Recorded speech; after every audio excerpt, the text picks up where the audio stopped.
Praise the Lord. Hallelujah.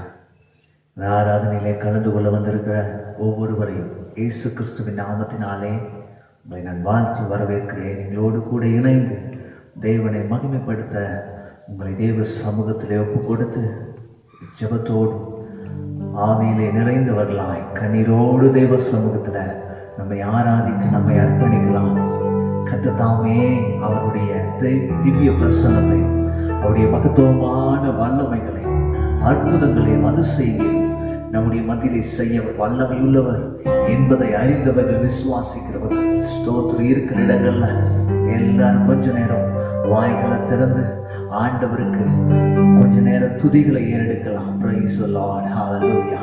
அவரை துதிக்க கர்த்தர் நம்மை அழைத்திருக்கிறார். அவருக்கு நன்றி சொல்ல நாம் கடமைப்பட்டிருக்கிறோம். அவரை ஆராதனை செய்ய ஆண்டவர் நம்மை படைத்திருக்கிறார். இந்த காலை வேளையில ஸ்தோத்திர, இந்த மாதத்தின் முதல் வாரத்துல கர்த்தர் நம்மை கூடி வர செய்திருக்கிறார். ஹல்லேலூயா. ஆங்காங்கு இருந்தாலும் வீடுகளிலே இருந்தாலும் கர்த்தர் நம்மை ஆராதிக்க ஒன்று கூட பண்ணியிருக்கிறாரே. ஸ்தோத்திரம். ஹல்லேலூயா. காணொளி மூலமாக ஸ்தோத்திரம் உங்களோடு கூட இணைந்து ஆராதிக்க கர்த்தர் கிருபை செய்திருக்கிறாரே. அதற்காக நான் கர்த்தருக்கு நன்றி செலுத்துகிறேன். ஆமென். ஹல்லேலூயா. எல்லாரும் கண்களை மூடி ஸ்தோத்திரம் இருக்கிற இடங்கள்ல கண்களை மூடி தேவ சமூகத்தை நோக்கி பார்த்தப்பா, என்னை உடைய ஆழத்திற்குள்ளாக, உடைய அன்பின் ஆழத்திற்குள்ளாக என்னை அழைத்து செல், ஆராதனை ஆழத்திற்குள்ளாக என்னை அழைத்து செல்வீராக என்று சொல்லி அவரை பார்த்து கேட்கலாமா? ஹல்லேலூயா. ஸ்தோத்திரையா. நன்றி அப்பா, நன்றி ஆவியானவரே, உமக்கு ஸ்தோத்திரம், ஸ்தோத்திரம், ஸ்தோத்திரம் ஐயா. உமக்கு நன்றி, உமக்கு நன்றி. பரிசுத்தரே உமக்கு ஸ்தோத்திரம். எங்கள் மனவாளரே உமக்கு நன்றி அப்பா, நன்றி அப்பா. ஸ்தோத்திரம். எங்களை கூட்டிக் கொள்கிறவரே, எங்களை கூட்டி சேர்க்கிறவரே உமக்கு ஸ்தோத்திரம். கோழி தன் குஞ்சுகளை எப்படி கூட்டி சேர்க்கிறதோ அந்த பிரகாரமாக உம்முடைய பிள்ளைகளை, உம்முடைய தாசர்களை, ஹல்லேலூயா, உம்முடைய பக்தர்களை நீர் அழைத்து சேர்த்துக் கொள்கிறபடினாலே ஸ்தோத்திரங்கள். ஆண்டவரே, நீ நீதிமானை தீமை என்று விடுதலையாக்கி வைக்கிறீரே, அதற்காக ஸ்தோத்திரங்கள் அப்பா. நன்றி, நன்றி அப்பா, நன்றி அப்பா. உங்களுடைய எல்லா நன்மைகளுக்காக நன்றி. ஸ்தோத்திரம். நீர் எங்கள் வாழ்க்கையில செய்கிற எல்லா செயல்களுக்காக ஸ்தோத்திரங்கள் அப்பா. ஸ்தோத்திரம். நீதிமானுக்காக வைத்திருக்கிற எல்லா ஆசீர்வாதங்களுக்காக நன்றி. ஆமென். ஹல்லேலூயா. நன்றி அப்பா, நன்றி அப்பா. என்னோடு கூட இணைந்து தேவ சமூகத்துல ஒப்பு கொடுத்து நாம ஜெபிக்கலாம். பரிசுத்தமும் நீதியும் நிறைந்த எங்கள் நல்ல தகப்பனே, இந்த காலை வேளை ஆராதனையில ஸ்தோத்திரம், இந்த ஆகஸ்ட் மாதம் முதலாவது வாரத்துல கர்த்தர் எங்களோடு கூட இருக்கிறபடினாலே ஸ்தோத்திரம். ஆண்டவரே, நீர் எங்களோடு இருக்கிறதை நாங்கள் உணர்ந்து கொண்டிருக்கிறோம் ஐயா. அதற்காக ஸ்தோத்திரங்கள் அப்பா. ஒவ்வொரு நாளும் எங்களை கண்ணிமணி போல பாதுகாத்து வருகிறீங்க, அதற்காக நன்றி. எங்களுடைய தேவைகளை எல்லாம் சந்தித்து வரீங்க, அதற்காக ஸ்தோத்திரம். எங்களுடைய கவலையான வேலையில, கண்ணீர் சிந்துகிற வேலையில நீர் எங்களுக்கு தகப்பனாய், தாயாய் நின்று எங்களுக்கு ஆறுதல் செய்து எங்களுடைய மனசோர்வுகளை மாற்றி, மன அழுத்தத்தை மாற்றி வருகிறீரே, அதற்காக ஸ்தோத்திரங்கள் அப்பா. மன நிறைவோடு சமூகத்துல வந்திருக்கிறோம். முழு ஆத்மாவோடு, முழு சிந்தையோடு, முழு பலத்தோடு சமூகத்துல நாங்க வந்து நிற்கிறோம் ஐயா. அப்பா, ஆராதனை செய்யும் பொழுதுதாமே கர்த்தர் உம்முடைய அபிஷேகத்தை ஊற்றுங்க, உம்முடைய ஆவியினால் எங்களை நிரப்புங்க அப்பா. எங்க சிந்தனைகள் சிதறடிக்கப்படாமல் முழு கவனத்தை அப்பாவை நோக்கி பார்த்து ஆராதிக்க எங்களுக்கு உதவி செய்யப்பா. ஸ்தோத்திரம். ஆராதனையுடைய நாமம் மகிமைப்படுத்தப்படட்டும். செய்தி வேலையை கர்த்தர் ஆசீர்வதி. நீ ஜனங்களுக்கு என்ன வார்த்தையை கொடுக்க விரும்புகிறீரோ அந்த வார்த்தையை கர்த்தர் கொடுத்தவளை ஆசீர்வதித்து வழி நடத்தும் என்று சொல்லி நான் ஜெபிக்கிறேன் அப்பா. பெரிய காரியங்களை செய்யுங்க, அற்புதமாய் பிள்ளைகளை நடத்துங்கன்னு சொல்லி நான் ஜெபிக்கிறேன். என் கரத்துல எங்களை அர்ப்பணிக்கிறோம். நீர் மகிமைப்படுவீராக. இயேசுவின் மூலம் கேட்கிறோம் எங்க ஜீவன் உள்ள நல்ல பிதாவே. ஆமென், ஆமென். Praise the Lord. கர்த்தர் உங்களை இம்மட்டுமாய் நடத்தி வந்த தேவனுக்கு நான் முதலாவது நன்றி சொல்லுகிறேன். கர்த்தர் தாமே இந்த ஆராதனையின் வாயிலாக, இந்த காணொளியின் வாயிலாக உங்களை சந்திப்பதிலே மிக்க மகிழ்ச்சி அடைகிறேன். என்னோடு கூட சேர்ந்து அலங்கார வாசலாலை பிரவேசிக்க வந்திருக்கிறோம். எங்க பாட போகிறோம். அதற்கு முன்பதாக ஒரு வசனத்தை நம்ம வாசிக்க போகிறோம். நாம் ஆராதிக்கிற தேவன் ஆராதனைக்கு தகுதியானவர். ஆமென் சொல்லுங்க பார்க்கலாம். இன்னைக்கு எத்தனையோ ஜனங்கள் எத்தனையோ விதமான ஆராதனைகளை செய்து கொண்டிருக்கிறார்கள். ஆனா ஆண்டவரை ஆராதிக்க ஆண்டவர் தகுதியானவர், இயேசு தகுதியானவர். வேதம் இப்படியாக சொல்லுகிறது. எபிரேயர் 1ஆம் அதிகாரம் 1 முதல் 4 முடியுள்ள வசனங்களை உங்களுக்காக நான் வாசிக்க ஆசைப்படுகிறேன். பூர்வ காலங்களில் பங்கு பங்காக வகை வகையாகவும் தீர்க்கதரிசிகள் மூலமாய் பிதாக்களுக்கு திருவுளம் பற்றின தேவன் இந்த கடைசி நாட்களில் குமாரன் மூலமாய் நமக்கு திருவுளம் பற்றினார். இவரை சர்வத்துக்கும் சுதந்திரவாளியாக நியமித்தார்.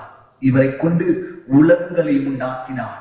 இவர் அவருடைய மகிமையின் பிரகாசமும் அவருடைய தன்மையின் சொரூபமாய் இருந்து சர்வத்தையும் தம்முடைய வல்லமையுள்ள வசனத்தினாலே தாங்குகிறவராய் தம்மாலே தாமே நம்முடைய பாவங்களை நீக்கும் சுத்திகரிப்பை உண்டு பண்ணி உன்னதத்தில் உள்ள மகத்துவமானவருடைய வலது பார்சத்திலே உட்கார்ந்தார். இவர் தேவதூதரை பார்க்கலும் எவ்வளவு விசேஷித்த நாமத்தை சுதந்திரித்துக் கொண்டாரோ அவ்வளவு அதிகமாய் அவர்களிலும் மேன்மை உள்ளவரானார் என்று சொல்லி வேதம் சொல்லுகிறது. இங்க பல காரியங்கள் சொல்லப்பட்டிருக்கு. நான் ஒரு காரியத்தை நான் சொல்ல ஆசைப்படுகிறேன். அவர் ஆராதனைக்கு தகுதியான தேவன். யார் ஆராதனைக்கு தகுதியான தேவன் அப்படின்னா, வசனம் சொல்லுது, Praise the Lord. இவரை சர்வத்துக்கும் சுதந்திரவாளியாக நியமித்தார். நான் ஒரு ஆண்டவர் இந்த சர்வத்துக்கும் சுதந்திரவாளியாக சொந்தக்காரராக இருக்கிறவர் தான் ஆராதனைக்கு தகுதியானவர். முதல் ஆட்டிடியூட், முதல் குணம் என்ன இருக்கணும் அப்படின்னா, யார் ஆராதனைக்கு தகுதியானவங்கன்னா சர்வத்துக்கும் சொந்தக்காரரா இருக்கணும். இந்த உலகத்துக்கு மட்டும் இல்ல, இந்த இந்தியாவுக்கு மாற்றம் இல்ல, சர்வலோகத்துக்கும் அவர் சுதந்திரவாளி. அவரே படைப்பாளராக இருக்கும். படைப்பாளரை தான் நாம் ஆராதிக்கணும். 3வது சொல்லப்பட்டிருக்கு, அவருடைய மகிமையின், தேவனுடைய மகிமையின் பிரகாசம் என்று சொல்லி வேதம் சொல்கிறது. அவர் தேவனுடைய மகிமையை வெளிப்படுத்துகிறவர். அடுத்த வார்த்தை சொல்லப்பட்டிருக்கு, சர்வத்தையும் தம்முடைய வல்லமையினாலே வசனத்தினாலே தாங்குகிறவர். அவர் எல்லாவற்றையும் தாங்குகிறவராய் இருக்கிறார். அது மாத்திரல்ல, நம்முடைய பாவத்தை மன்னிக்க கூடிய அதிகாரம் யாருக்கு இருக்கிறதோ அவர்தான் ஆராதனைக்கு தகுதியான தேவன். நான் அப்படிதான் நினைக்கிறேன்.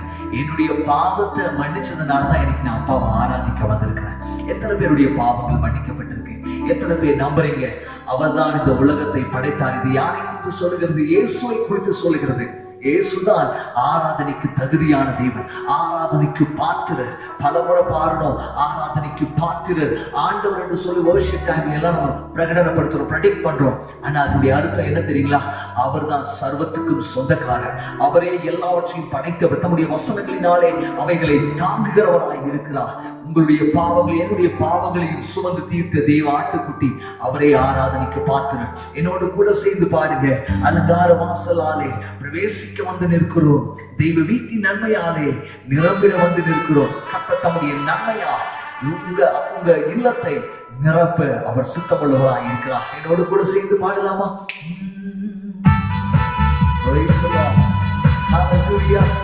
கரங்களை தட்டி தேவ சமூகத்தில் உற்சாகம் போடு.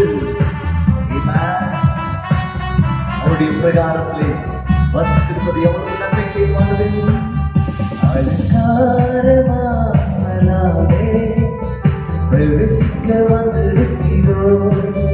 தெய்வ வீட்டின் நன்மையாலே இரம்பிட வந்திருக்கிறோம்.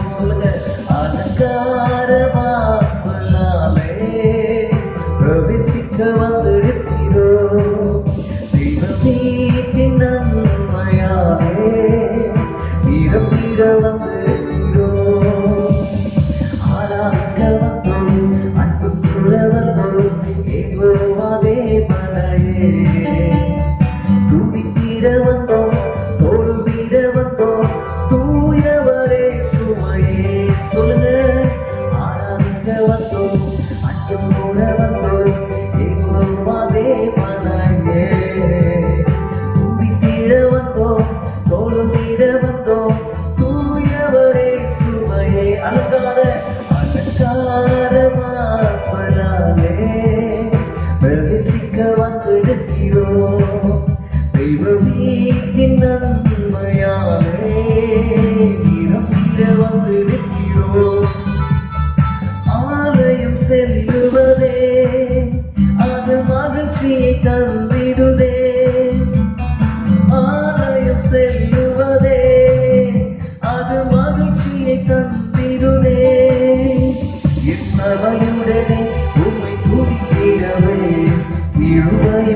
ஆராதிக்கலாமா?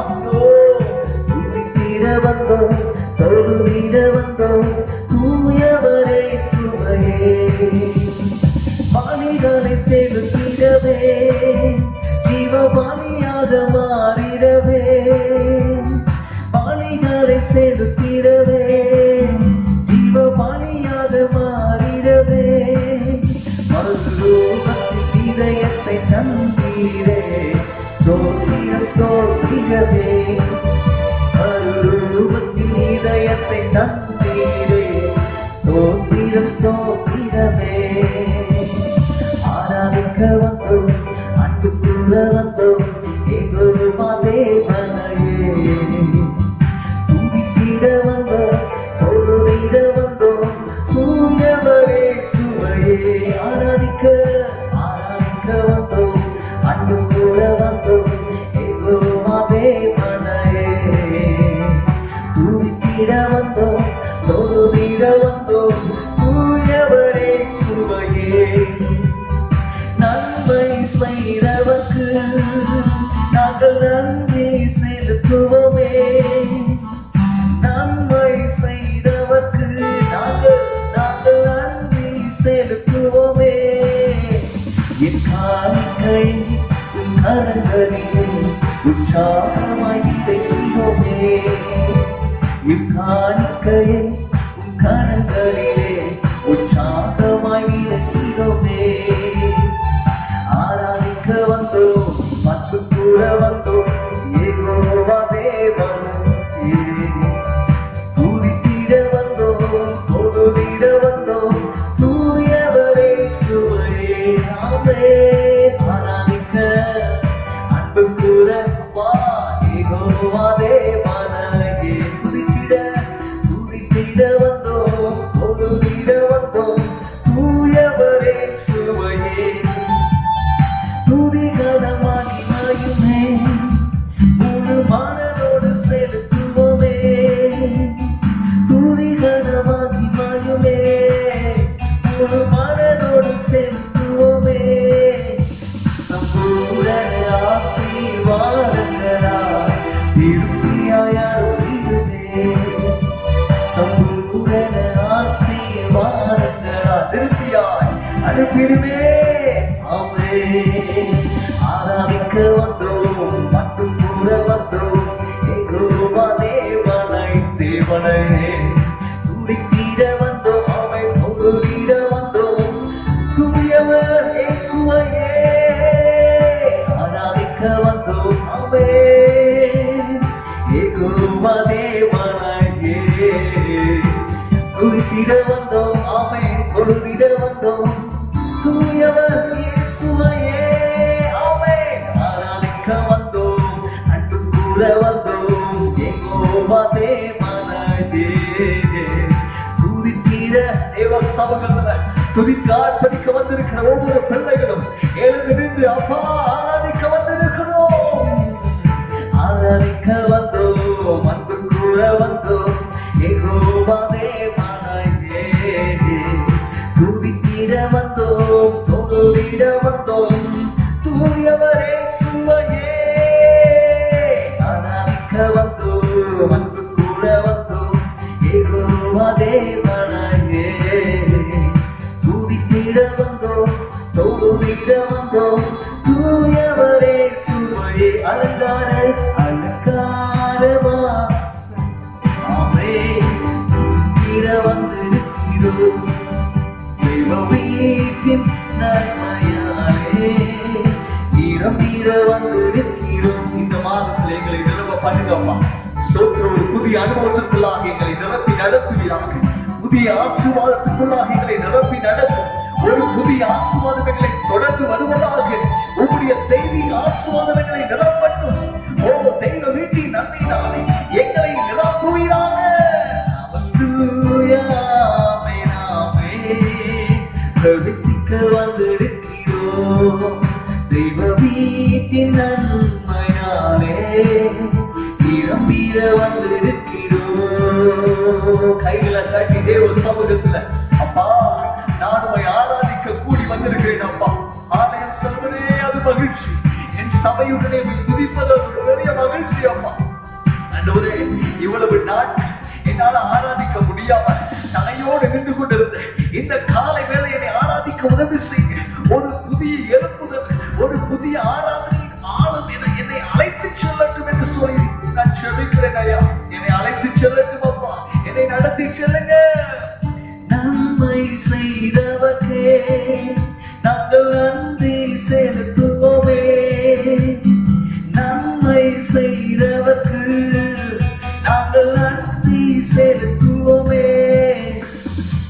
காணிக்கையை உம் கரங்களிலே உற்சாகமாய் விதைக்கிறோமே.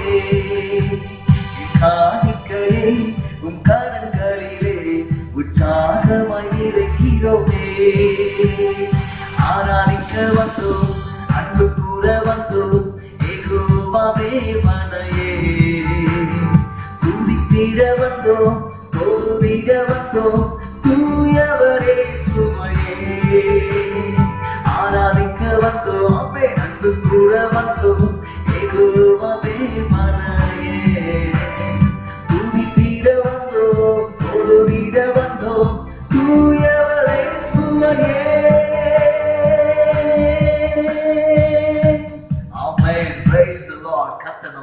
இமட்டுமாய் நடத்தி வந்திருக்கிறார்.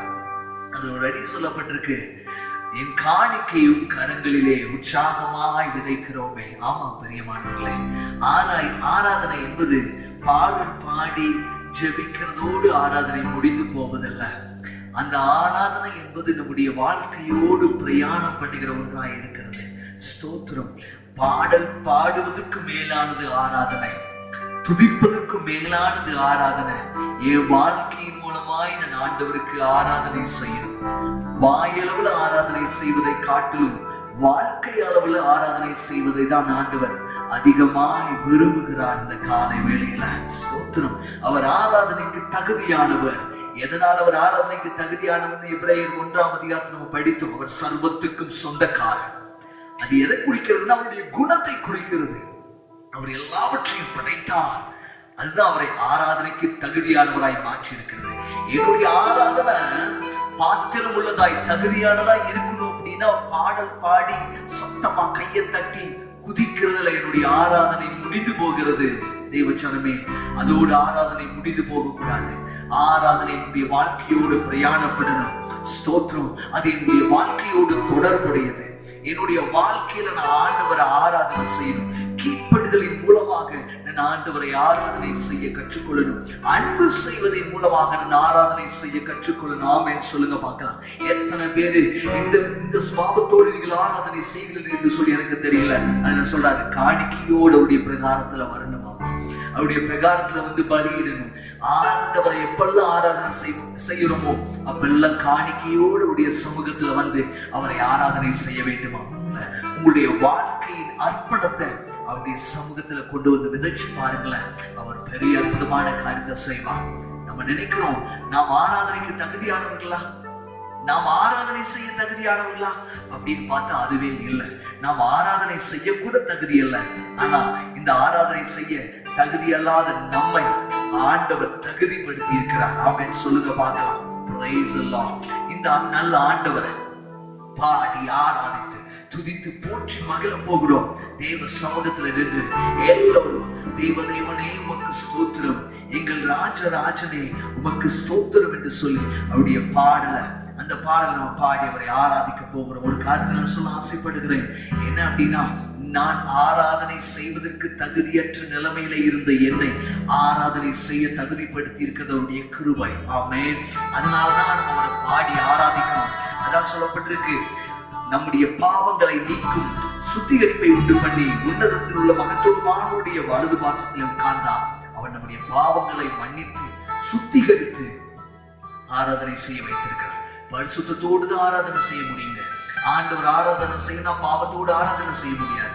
பரிசுத்தத்தோடு ஆராதனை செய்யணும். ஒருவேளை தேவ சமூகத்துல சொல்லுங்க, அப்பா நான் இவ்வளவு நாள் பாவத்தோடு ஆராதனை என்னால செய்ய முடியல, என்னால ஒரு முழு மனதோடு முழு பலத்தோடு என்னால் ஆராதனை செய்ய முடியல. காரணம் என்ன? பாவம். இந்த காலை வேளையில தேவ சமூகத்துல சொல்லுங்க, என்னுடைய பாவத்தை மன்னித்து என்னுடைய பாவத்தை நீக்கி என்னை பரிசுத்தப்படுத்தும் ஆராதனை செய்ய என்று சொல்லி உடைய சமூகத்துல கேட்கலாமா? Price the Lord. என்னோடு கூட சேர்ந்து பாருங்க. தேவனே உமக்கு ஸ்தோத்திரம். ஒருவேளை இது உங்களுக்கு புது பாடலா இருக்கலாம் அல்லது பழைய பாடலா இருக்கலாம். என்னோடு கூட இணைந்து இந்த பாடலை பாடுங்களேன். கர்த்தர் உங்களை அதிகமாய் ஆசீர்வதிப்பார்.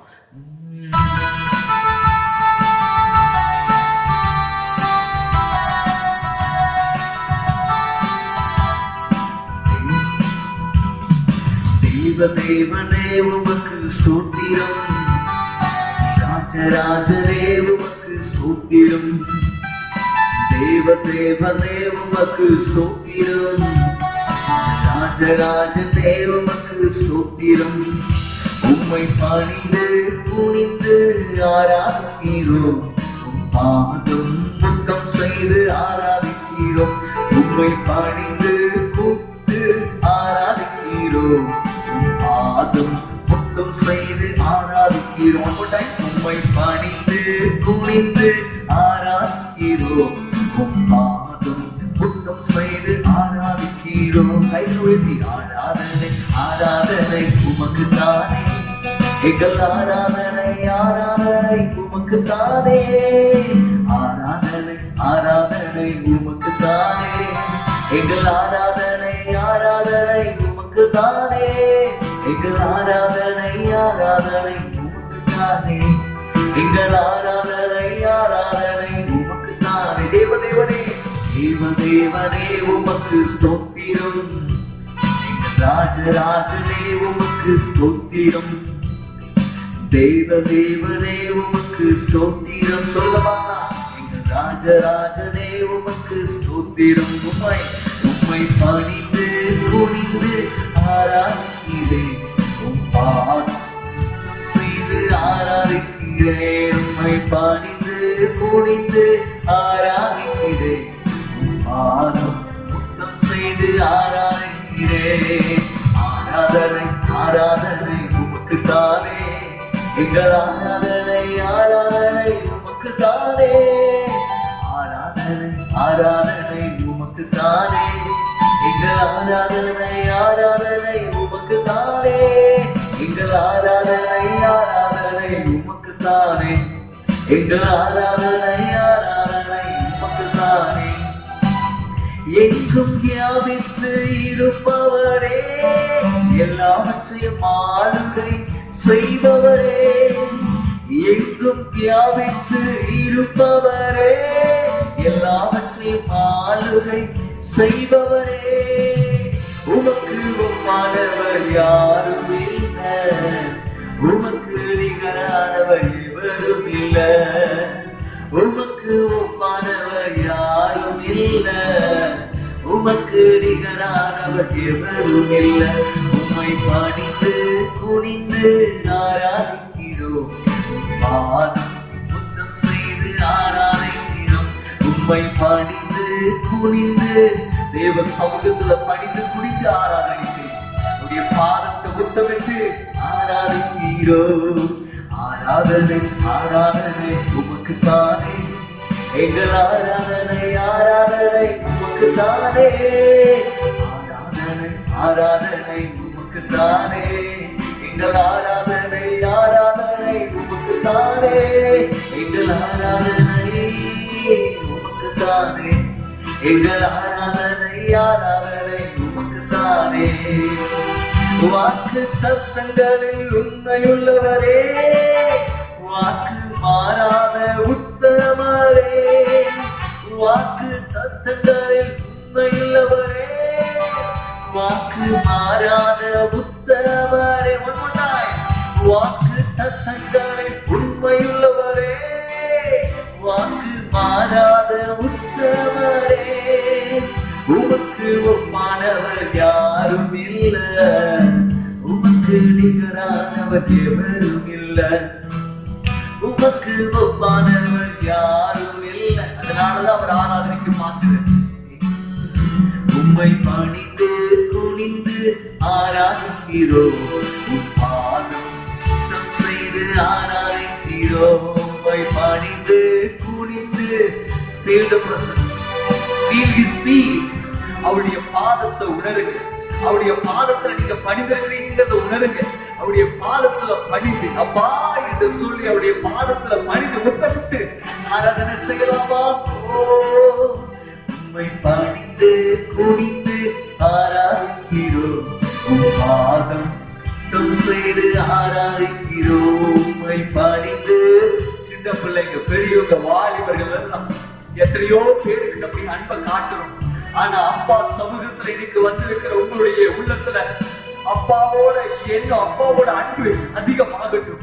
அப்பாவை குறித்ததான அன்பு அதிகமாகட்டும். அப்பா சமூகத்துல முழங்கால் படியட்டு அவருடைய பாதத்தை பிடித்து சொல்லுங்க.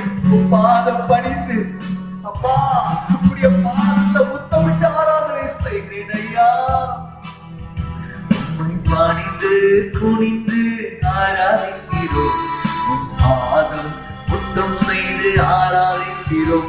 உம்மை பணிந்து குனிந்து ஆராதிக்கிறோம், உம் பாதம் முத்தம் செய்து ஆராதி. கைகளை உயர்த்தி ஆராதனை ஆராதனை உமக்கு தானே, எங்கள் ஆராதனை ஆராதனை உமக்கு தானே, ஆராதனை ஆராதனை உமக்கு தானே, எங்கள் ஆராதனை ஆராதனை உமக்கு தானே, எங்கள் ஆராதனை.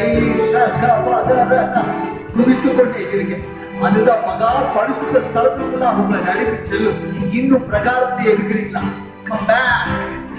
துதிக்க ஆரம்பிங்க, நன்றி வழிகளை செலுத்த ஆரம்பிங்க, ஸ்தோத்திர வழிகளை வாய் நிறைய சொல்லுங்க. அது உங்களை மகா பரிசுத்த ஸ்தலத்துக்குள்ளாய் அழைத்து செல்லும். அந்த உடன்படிக்கை பெட்டிக்கு நேரம் அழைத்து செல்லும். அவருடைய முகத்தை பார்க்க உதவி செய்யும், அவருடைய பாதத்துல பணிய உதவி செய்யும். ஓ ஜீசஸ் லார்ட், அப்பா நன்றி. ஆராதனை ஆராதனை உமக்கு தானே, எங்கள் ஆராதனை ஆராதனை உமக்கு தானே, ஆராதனை வேற யாருக்கும் இல்லப்பா. என்னுடைய சிந்தனைகளை எல்லாம் அப்புறப்படுத்துறேன், என்னுடைய மாம்ச எண்ணங்களெல்லாம் அழிந்து போகட்டும், பிரகாரத்திலேயே அழிந்து போகட்டும். அதை முற்றிலுமாய் சுட்டரிக்கிறேன். என்னுடைய மாம்ச கிரியைகளை வழிகிடத்தில் வைத்து சுட்டரிக்கிறேன். என்னை அழைத்து செல்லும், அந்த மகா பரிசுத்த ஸ்தலத்துக்குள்ளாக என்னை அழைத்து செல்லும் ஐயா. அதுதான் உண்மையான ஆராதனை. தேவ வார்த்தையை கவனித்து தேவ பிரசன்னத்துக்குள்ளாக நுழைந்து ஆராதிக்க, ஆண்டவரோடு இணைந்து ஆராதிக்க ஏற்படுத்தீர்களா? ஆராதனை ஆராதனை உமக்கு தானே, எங்கள் ஆராதனை ஆராதனை உமக்கு தானே, ஆராதனை ஆராதனை உமக்கு தானே, எங்கள் ஆராதனை ஆராதனை உமக்கு தானே, எங்கள் ஆராதனை உமக்கு தானே, எங்கள் ஆராதனை ஆராதனை. ஜெபத்தை கவனித்து கேட்பவரே, ஜெபத்துக்கு நல்லவது தருபவரே, ஜெபத்தை கவனித்து கேட்பவரே, ஜெபத்துக்கு நல்லவது தருபவரே, உமக்கு ஒப்பானவர் யாரும் இல்ல, உமக்கு நிகரானவர் எவரும் இல்ல, உமக்கு ஒப்பானவர் யாரும் இல்ல, உமக்கு நிகரானவர் எவரும் இல்ல. உம்மை பணிந்து குனிந்து ஆராதிக்கிறோம், உம் பாதம் முத்தம் செய்து ஆராதிக்கிறோம். உம்மை பணிந்து குனிந்து ஆராதிக்கிறோம், முத்தம் செய்து ஆராதிக்கிறோம். ஆராதனை ஆராதனை. கைகளை உயர்த்தி அப்பா எங்கள் ஆராதனை ஆராதனை உமக்கு தானே, ஆராதனை ஆராதனை உமக்கு தானே, ஆராதனை ஆராதனை உமக்கு தானே, ஆராதனை ஆராதனை உமக்கு தானே, எங்கள் ஆராதனை ஆராதனை உமக்கு தானே, எங்கள் ஆராதனை ஆராதனை உமக்கு தானே, எங்கள் ஆராதனை ஆராதனை உமக்கு தானே, ஆராதனை ஆராதனை உமக்கு தானே, உமக்கு தானே, ஆராதனை ஆராதனை ஒரு பாதர். எங்கள் ஆராதனை ஆராதனை உமக்கு தானே, எங்கள் ஆராதனை ஆராதனை உமக்கு தானே, எங்கள் ஆராதனை ஆராதனை உமக்கு தானே, எங்கள் ஆராதனை ஆராதனை உமக்கு தானே, எங்கள் ஆராதனை. ஓ ஃபாதர், எங்கள் ஆராதனை ஆராதனை. ஓ தேவனே உமக்கு ஸ்தோத்திரம், ராஜராஜனே உமக்கு ஸ்தோத்திரம், தேவனே உமக்கு ஸ்தோத்திரம், எங்கள் ராஜராஜனே உமக்கு ஸ்தோத்திரம். உம்மை பணிந்து குனிந்து இவங்க சமூகத்துல கேளுங்க, அப்பா நான் பணிந்து குனிந்து ஆராதிக்க வந்திருக்கிறேன், ஸ்தோத்திரம்ப்பா, என்னை அழைத்து செல்லுங்கப்பா, அபிஷேகத்தினால் ஆராதனையில தேவனுடைய இணையத்தக்க உங்களுடைய முகத்தை பார்க்க, உங்களுடைய முகத்தை தரிசிக்க என்னை அழைத்து செல்லும், என்னை அழைத்து செல்லும் ஐயா. ஆராதனையின் ஆழத்துக்குள்ளாக என்னை அழைத்து செல்லும் ஐயா. நம் பிரகாரத்திலே நிற்க வேண்டாம், நம் பிரகாரத்திலே நிற்க கூடாது. என்னை மகா பரிசுத்த ஸ்தலத்துக்குள்ளாக என்னை அழைத்து செல்லுங்க. எத்தனை பேர் வாஞ்சிக்கிறீங்க தேவ சமூகத்துல வாஞ்சிக்கிறீங்க அப்படின்னா, ஆராதனையில தேவனோடு இணையணும் அப்படின்னா, துதி பலி, ஸ்தோத்திர பலி, நன்றி பலிகள், காணிக்கைகளை தேவ சமூகத்துல பிரகாரத்துல ஒப்பு கொடுக்குது. நம்ம துதித்து கொண்டே இருக்கணும், வாய் நிறைய ஆண்டவரை புகழ்ந்து கொண்டே இருக்கணும். துதியானது தேவனுக்காக காத்திருக்கணும். அவ்வளவு துதிகள் வாயிலிருந்து நிரம்பி வழியணும். ஸ்தோத்திரம் சொல்லுங்க பார்க்கலாம். என் வாயுடைய துதியினால நிரப்புங்கப்பா, என் பாத்திரம் என்னையால் நிரம்பட்டும், என்னை ஆராதனையின் ஆழத்திற்குள்ளாக அழைத்து செல்லுமையா. ஆராதனை ஆராதனை உமக்கு தானே, எங்கள் ஆராதனை ஆராதனை உமக்கு தானே, ஆராதனை ஆராதனை உமக்கு தானே, எங்கள் ஆராதனை ஆராதனை உமக்கு தானே, எங்கள் ஆராதனை ஆராதனை உமக்கு தானே, எங்கள் ஆராதனை ஆராதனை உமக்கு தானே. ஆபிரகாம் ஆராதனை செய்தார். அவருடைய ஆராதனை என்னவா இருந்தது தெரியுங்களா? அவருடைய ஆராதனையின் முடிவு கீழ்ப்படிதலாய் இருந்தது. ஸ்தோத்திரம். ஆராதனை என்று சொல்லும் பொழுது ஆபிரகாம் பாடல் பாடி ஆராதிக்கல. ஆபிரகாம் என்ன செய்தான் அப்படின்னா, கீழ்ப்படிதலின் ஆராதனை ஆண்டவருக்கு சமர்ப்பணம் செய்தான். இன்னைக்கு அன்பு செய்கிற ஆராதனையை தேவனுக்கு சமர்ப்பணம் பண்ணுங்க. ஹல்லேலூயா. அப்படிப்பட்ட ஆராதனையை தான் கர்த்தர் உங்க மத்தியில எதிர்பார்க்கிறார். கைகளை உயர்த்தி ஒரு அர்ப்பணத்தோடு, ஆண்டவர் இவ்வளவு நாள் ஆராதனை என்று சொல்லும் பொழுது நான் பாடல் பாடுது, கையை தட்டி அந்நிய பாஷை பேசுறது, ஆவியில நிரம்புறது ஆராதனை நினைச்சிட்டேன். சர்ச்சுக்கு வாரத்துக்கு ஒரு முறை போய் ஆராதனை செய்வது ஆராதனை நினைச்சிட்டேன். இல்ல, நீங்க சர்ச்சுக்கு வந்து ஆராதனை செய்யறதுக்கு காரணம் இந்த கூட்டு பிரார்த்தனை, எல்லாரும் இணைந்து ஆராதிக்கிறோம். ஆனா உங்க வாழ்க்கையில தனிப்பட்ட முறையில நீங்க ஆராதனை செய்கிறவங்களா இருக்கணும். இல்ல அப்படின்னா சபையில வந்து ஆராதனை செய்ய முடியாது. ஸ்தோத்திரம்.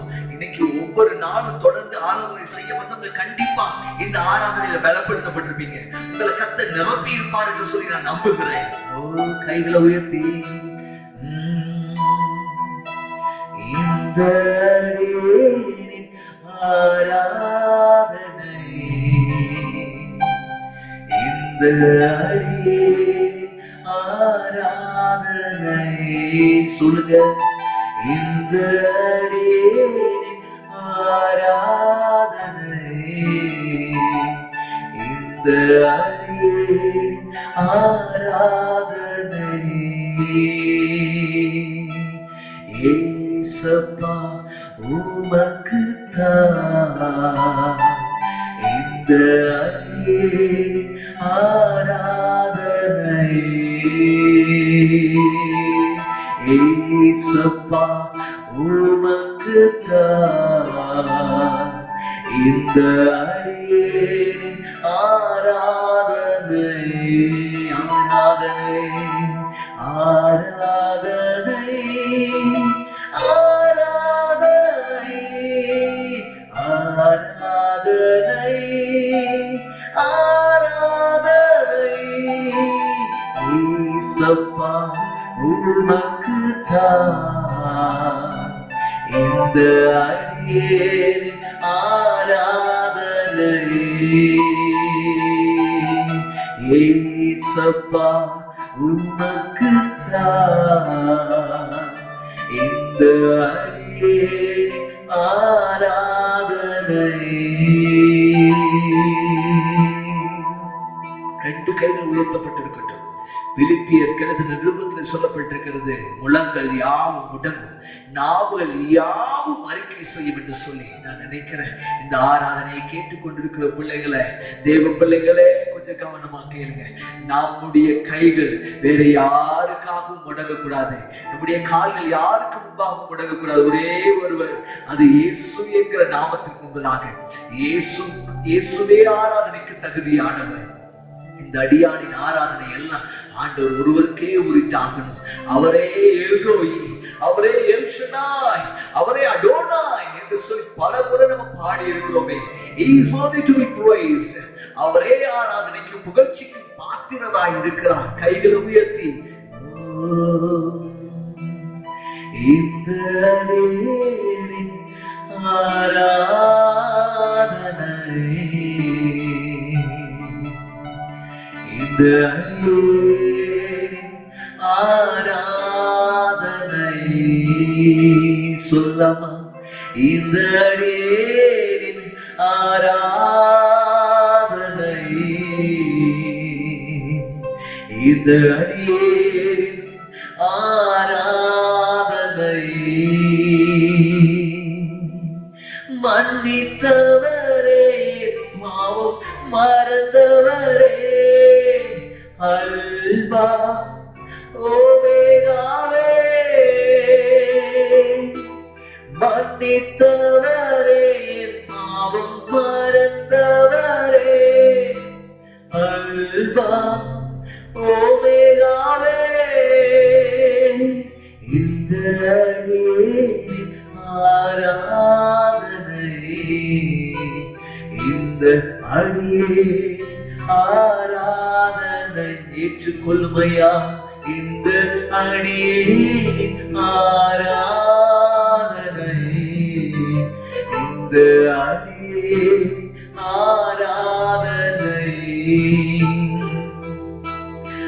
ஆராதனை, ஆராதனை, ஆராதனை, ஆராதனை இயேசப்பா உமக்குத்தான். இந்த அடியே ஆராதனை. கண்களை மூடி இயேசப்பா, இயேசப்பா உமக்குத்தான். இந்த அடியே ஆராதனை. One more time. இயேசப்பா உமக்குத்தான். இந்த அடியே ஆராதனை.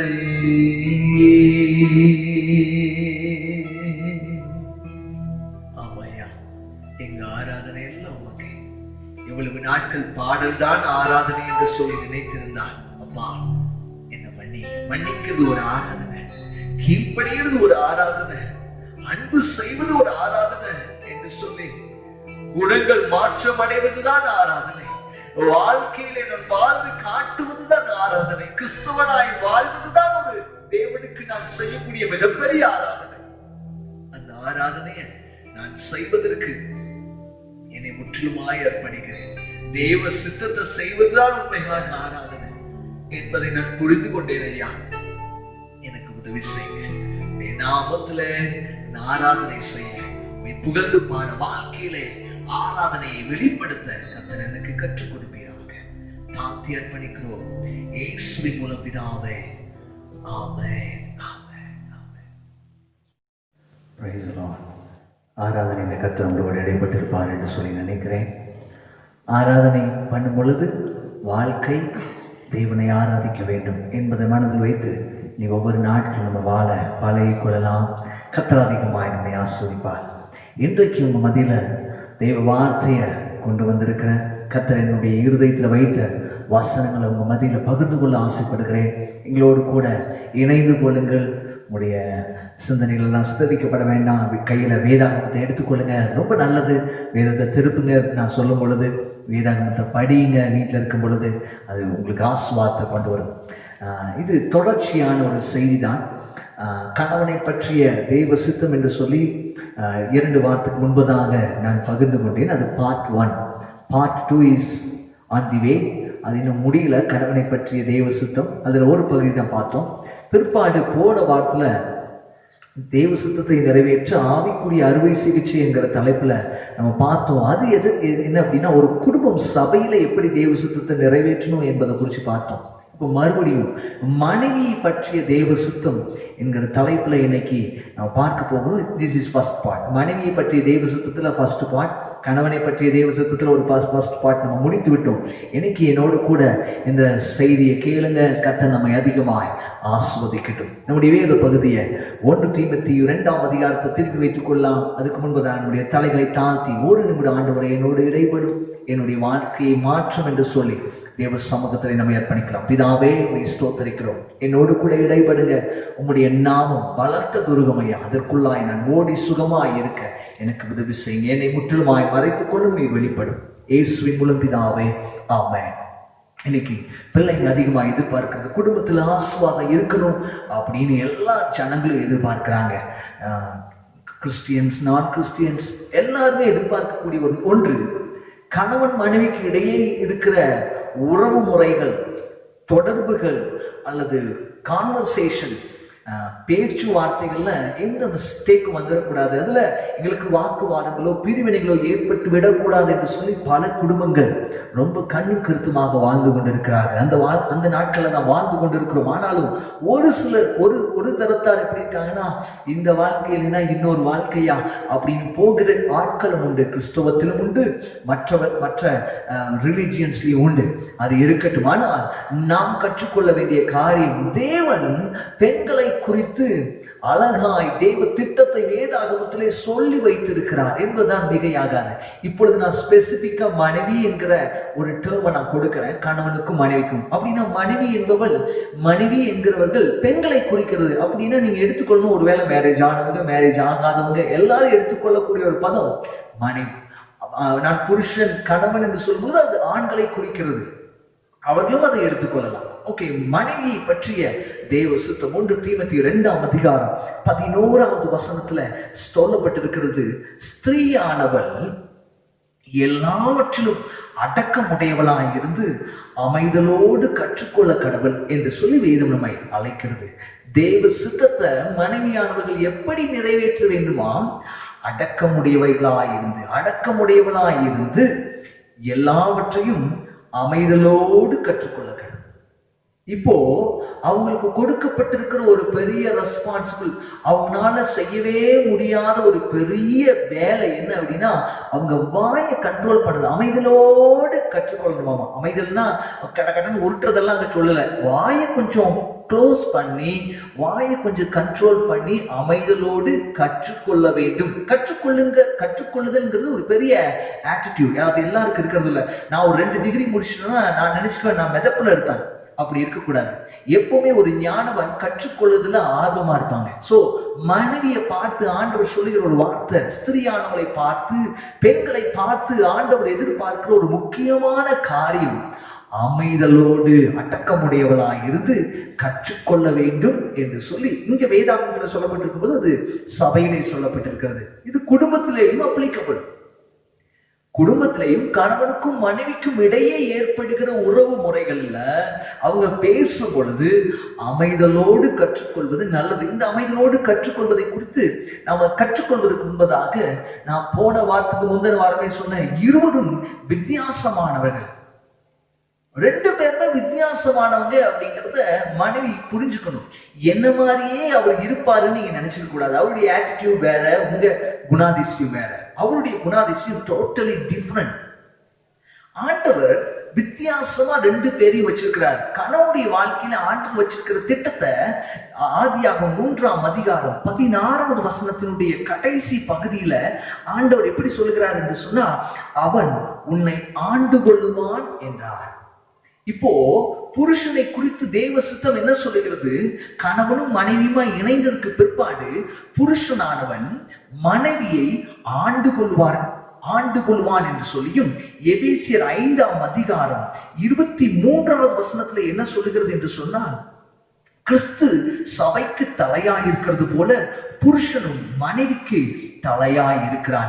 அவன் ஆண்டு கொள்வான், மனைவிக்கு அவன் தலையாய் இருக்கிறான். 1 கொரிந்தியர் 11:3 என்ன சொல்லப்பட்டிருக்கு அப்படின்னா, ஒரு அழகான வார்த்தை, ஒவ்வொரு புருஷனுக்கும் கிறிஸ்து தலையாய் இருக்கிறார் என்றும் ஸ்திரீக்கு புருஷன் தலையாய் இருக்கிறார் என்றும் அப்படின்னு போட்டிருக்கு. அப்போ ஸ்திரீக்கு யாரு தலைவன்? புருஷனானவன். அப்போ புருஷன் ஆண்டு கொள்ளுவான். புருஷன் ஒரு சில காரியங்களை சொல்லுவாரு, ஆலோசனை கொடுப்பாரு. அப்ப இந்த இடத்துல மனைவியானவன் அடக்கமுடையவளாயிருந்து அமைதலோடு கற்றுக்கொள்ள வேண்டும் என்று சொல்லி தேவ சுத்தம். ஏன் ஆண்டவர் அப்படி சொல்லியிருக்கணும்? எனக்கு நான் யோசிச்சேன், ஏன் ஆண்டவரே? ஆனா பெண்களை குறித்து சொல்லும் பொழுது அமைதலோடு கற்றுக்கொள்ள வேண்டும் சொல்லப்பட்டிருக்கு. 1 பேதுரு 3ஆம் அதிகாரம் 1வது வசனம் என்ன சொல்லுது பாருங்களேன். 1 பேதுரு 3:1 அந்தபடி மனைவிகளே உங்கள் சொந்த புருஷருக்கு கீழ்ப்படிந்திருங்கள். இங்க என்ன வார்த்தை யூஸ் பண்ணப்பட்டிருக்கு அப்படின்னா கீழ்ப்படிந்திருங்கள் என்கிறதான பதம் யூஸ் பண்ணப்பட்டிருக்கு. 1 தீமோத்தேயு 2ஆம் அதிகாரம் 11வது வசனம் என்ன சொல்லப்பட்டிருக்கு? கொஞ்சம் எடுத்து வாசிக்கலாமே. 2:11 ஸ்திரீயானவள் எல்லாவற்றிலும் அடைக்க முடியவளாயிருந்து அமைதலோடு கற்றுக்கொள்ள வேண்டும். கொலோசியர் 2:18 இன்னொரு வார்த்தை சொல்லியிருக்கிறாரு. அதுவே அவரே தான் சொல்றாரு. கொலோசியர் 2:18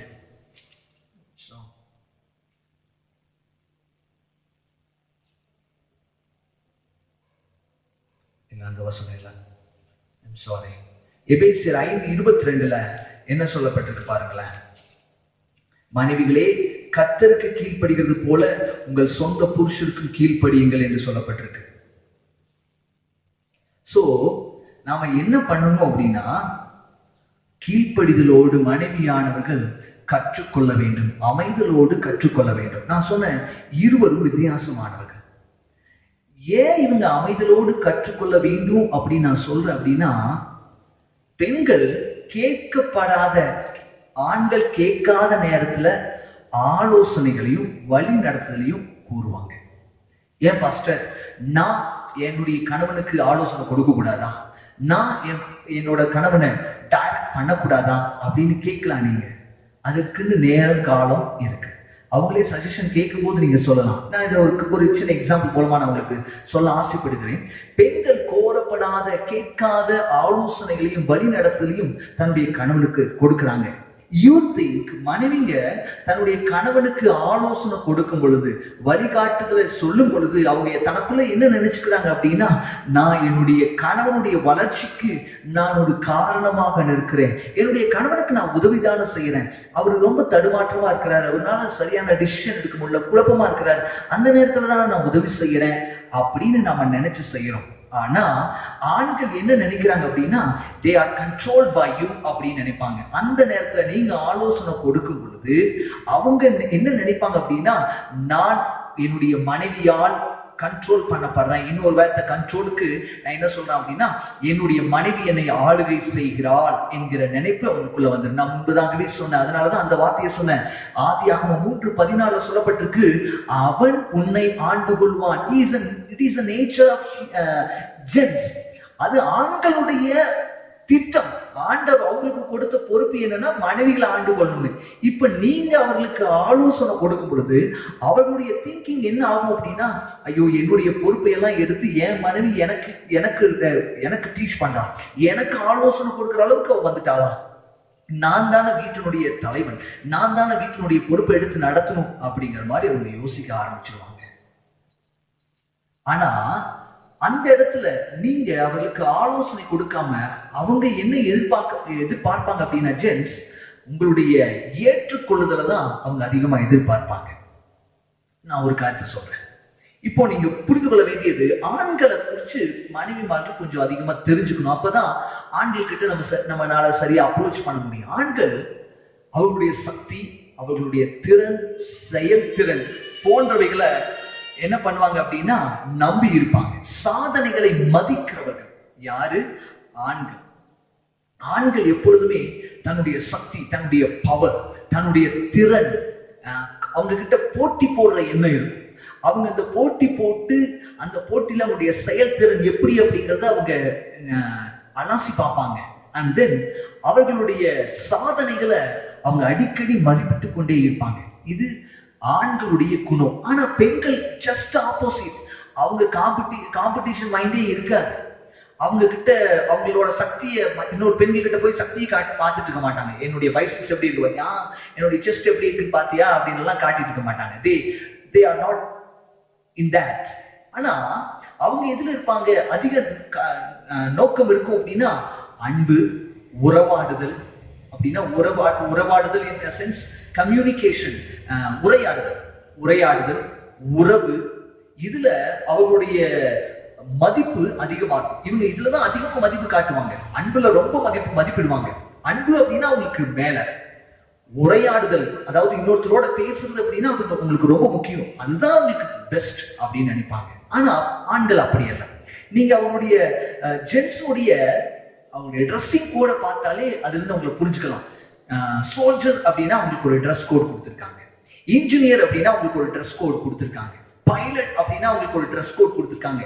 இந்த ட்ரெஸ் கோட் எல்லாம் எதை காட்டுது அப்படின்னா அவர்கள் ஒரு திறமையாளர்கள். இதுல அவர்கள் திறமையாளர்கள் என்பதை அந்த அவங்க போட்டிருக்கிற யூனிஃபார்மே ஐடென்டிஃபை பண்ணுது.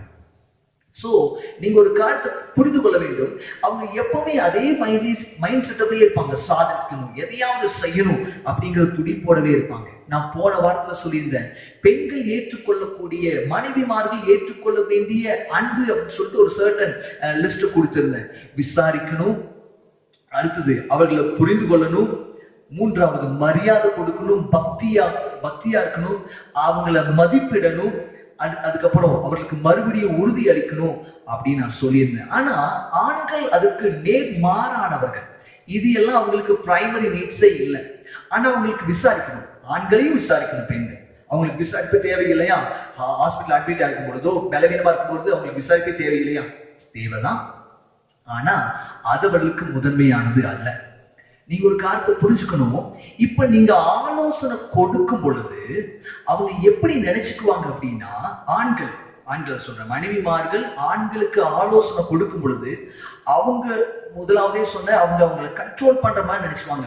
நீங்க அவர்களை கண்ட்ரோல் பண்ணுவது போல அவங்க ஃபீல் பண்ணிடுவாங்க. அதற்கு நீங்க இடம் கொடுக்க கூடாது. ரெண்டாவது, நீங்க ஆலோசனை கொடுத்தா அவர்களுடைய மைண்ட்ல என்ன ஒண்ணும் அப்படின்னா, எனக்கு திறமையே இல்லை அப்படிங்கிற மாதிரி அவன் யோசிச்சுவான். யாரு? உங்களுடைய கணவன். எனக்கு திறமை இல்லை, எனக்கு இது தெரியாதுன்னு சொல்லிட்டு என்னால இதை செய்ய முடியாதுன்னு என் மனைவி என்கிட்ட சொல்றாங்க. அப்போ நான் திறமையற்றவன், சாதிக்க இயலாதவனோ என்கிற எண்ணத்தை நீ அவங்களை தள்ளிடக்கூடாது. ஏன்னா அவங்க அதை தான் மதிப்பிடுவாங்க. அவர்கள் மதிப்பிடுகிற மதிப்பீட்டை நீங்க குறையிடக்கூடாது.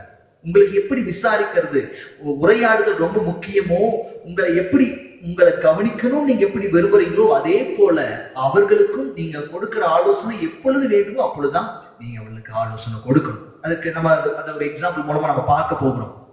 ஆண்கள் பெற்றுக்கொள்ள வேண்டிய மிக முக்கியமான அன்பு எது அப்படின்னா நம்பிக்கை. அடுத்தது ஏற்றுக்கொள்வது. அவர்களை ஏற்றுக்கொள்ளணும். அவர்கள் பாராட்டுதலை விரும்புவாங்க, அவர்கள் போற்றுதலை விரும்புவாங்க, அவர்களை அங்கீகாரம் பண்ணணும். அங்கீகரிக்கிறவங்க என்ன சொன்னாலும் ஓகே, ரைட், ஐ அக்செப்ட் அப்படின்னு அவர்களை அக்செப்ட் பண்ணணும், அவர்களை என்கரேஜ் பண்ணணும். இதெல்லாம் ஆண்கள் பெற்றுக்கொள்ள வேண்டிய அன்பின் அடையாளங்கள். அன்பு என்கிற வார்த்தைக்கு கீழே இவ்வளவு காரியங்களை அவங்களுக்கு செஞ்சாதான் நீங்க அவங்க அன்பு செய்றீங்கன்னே அவங்க புரிந்து கொள்வாங்க.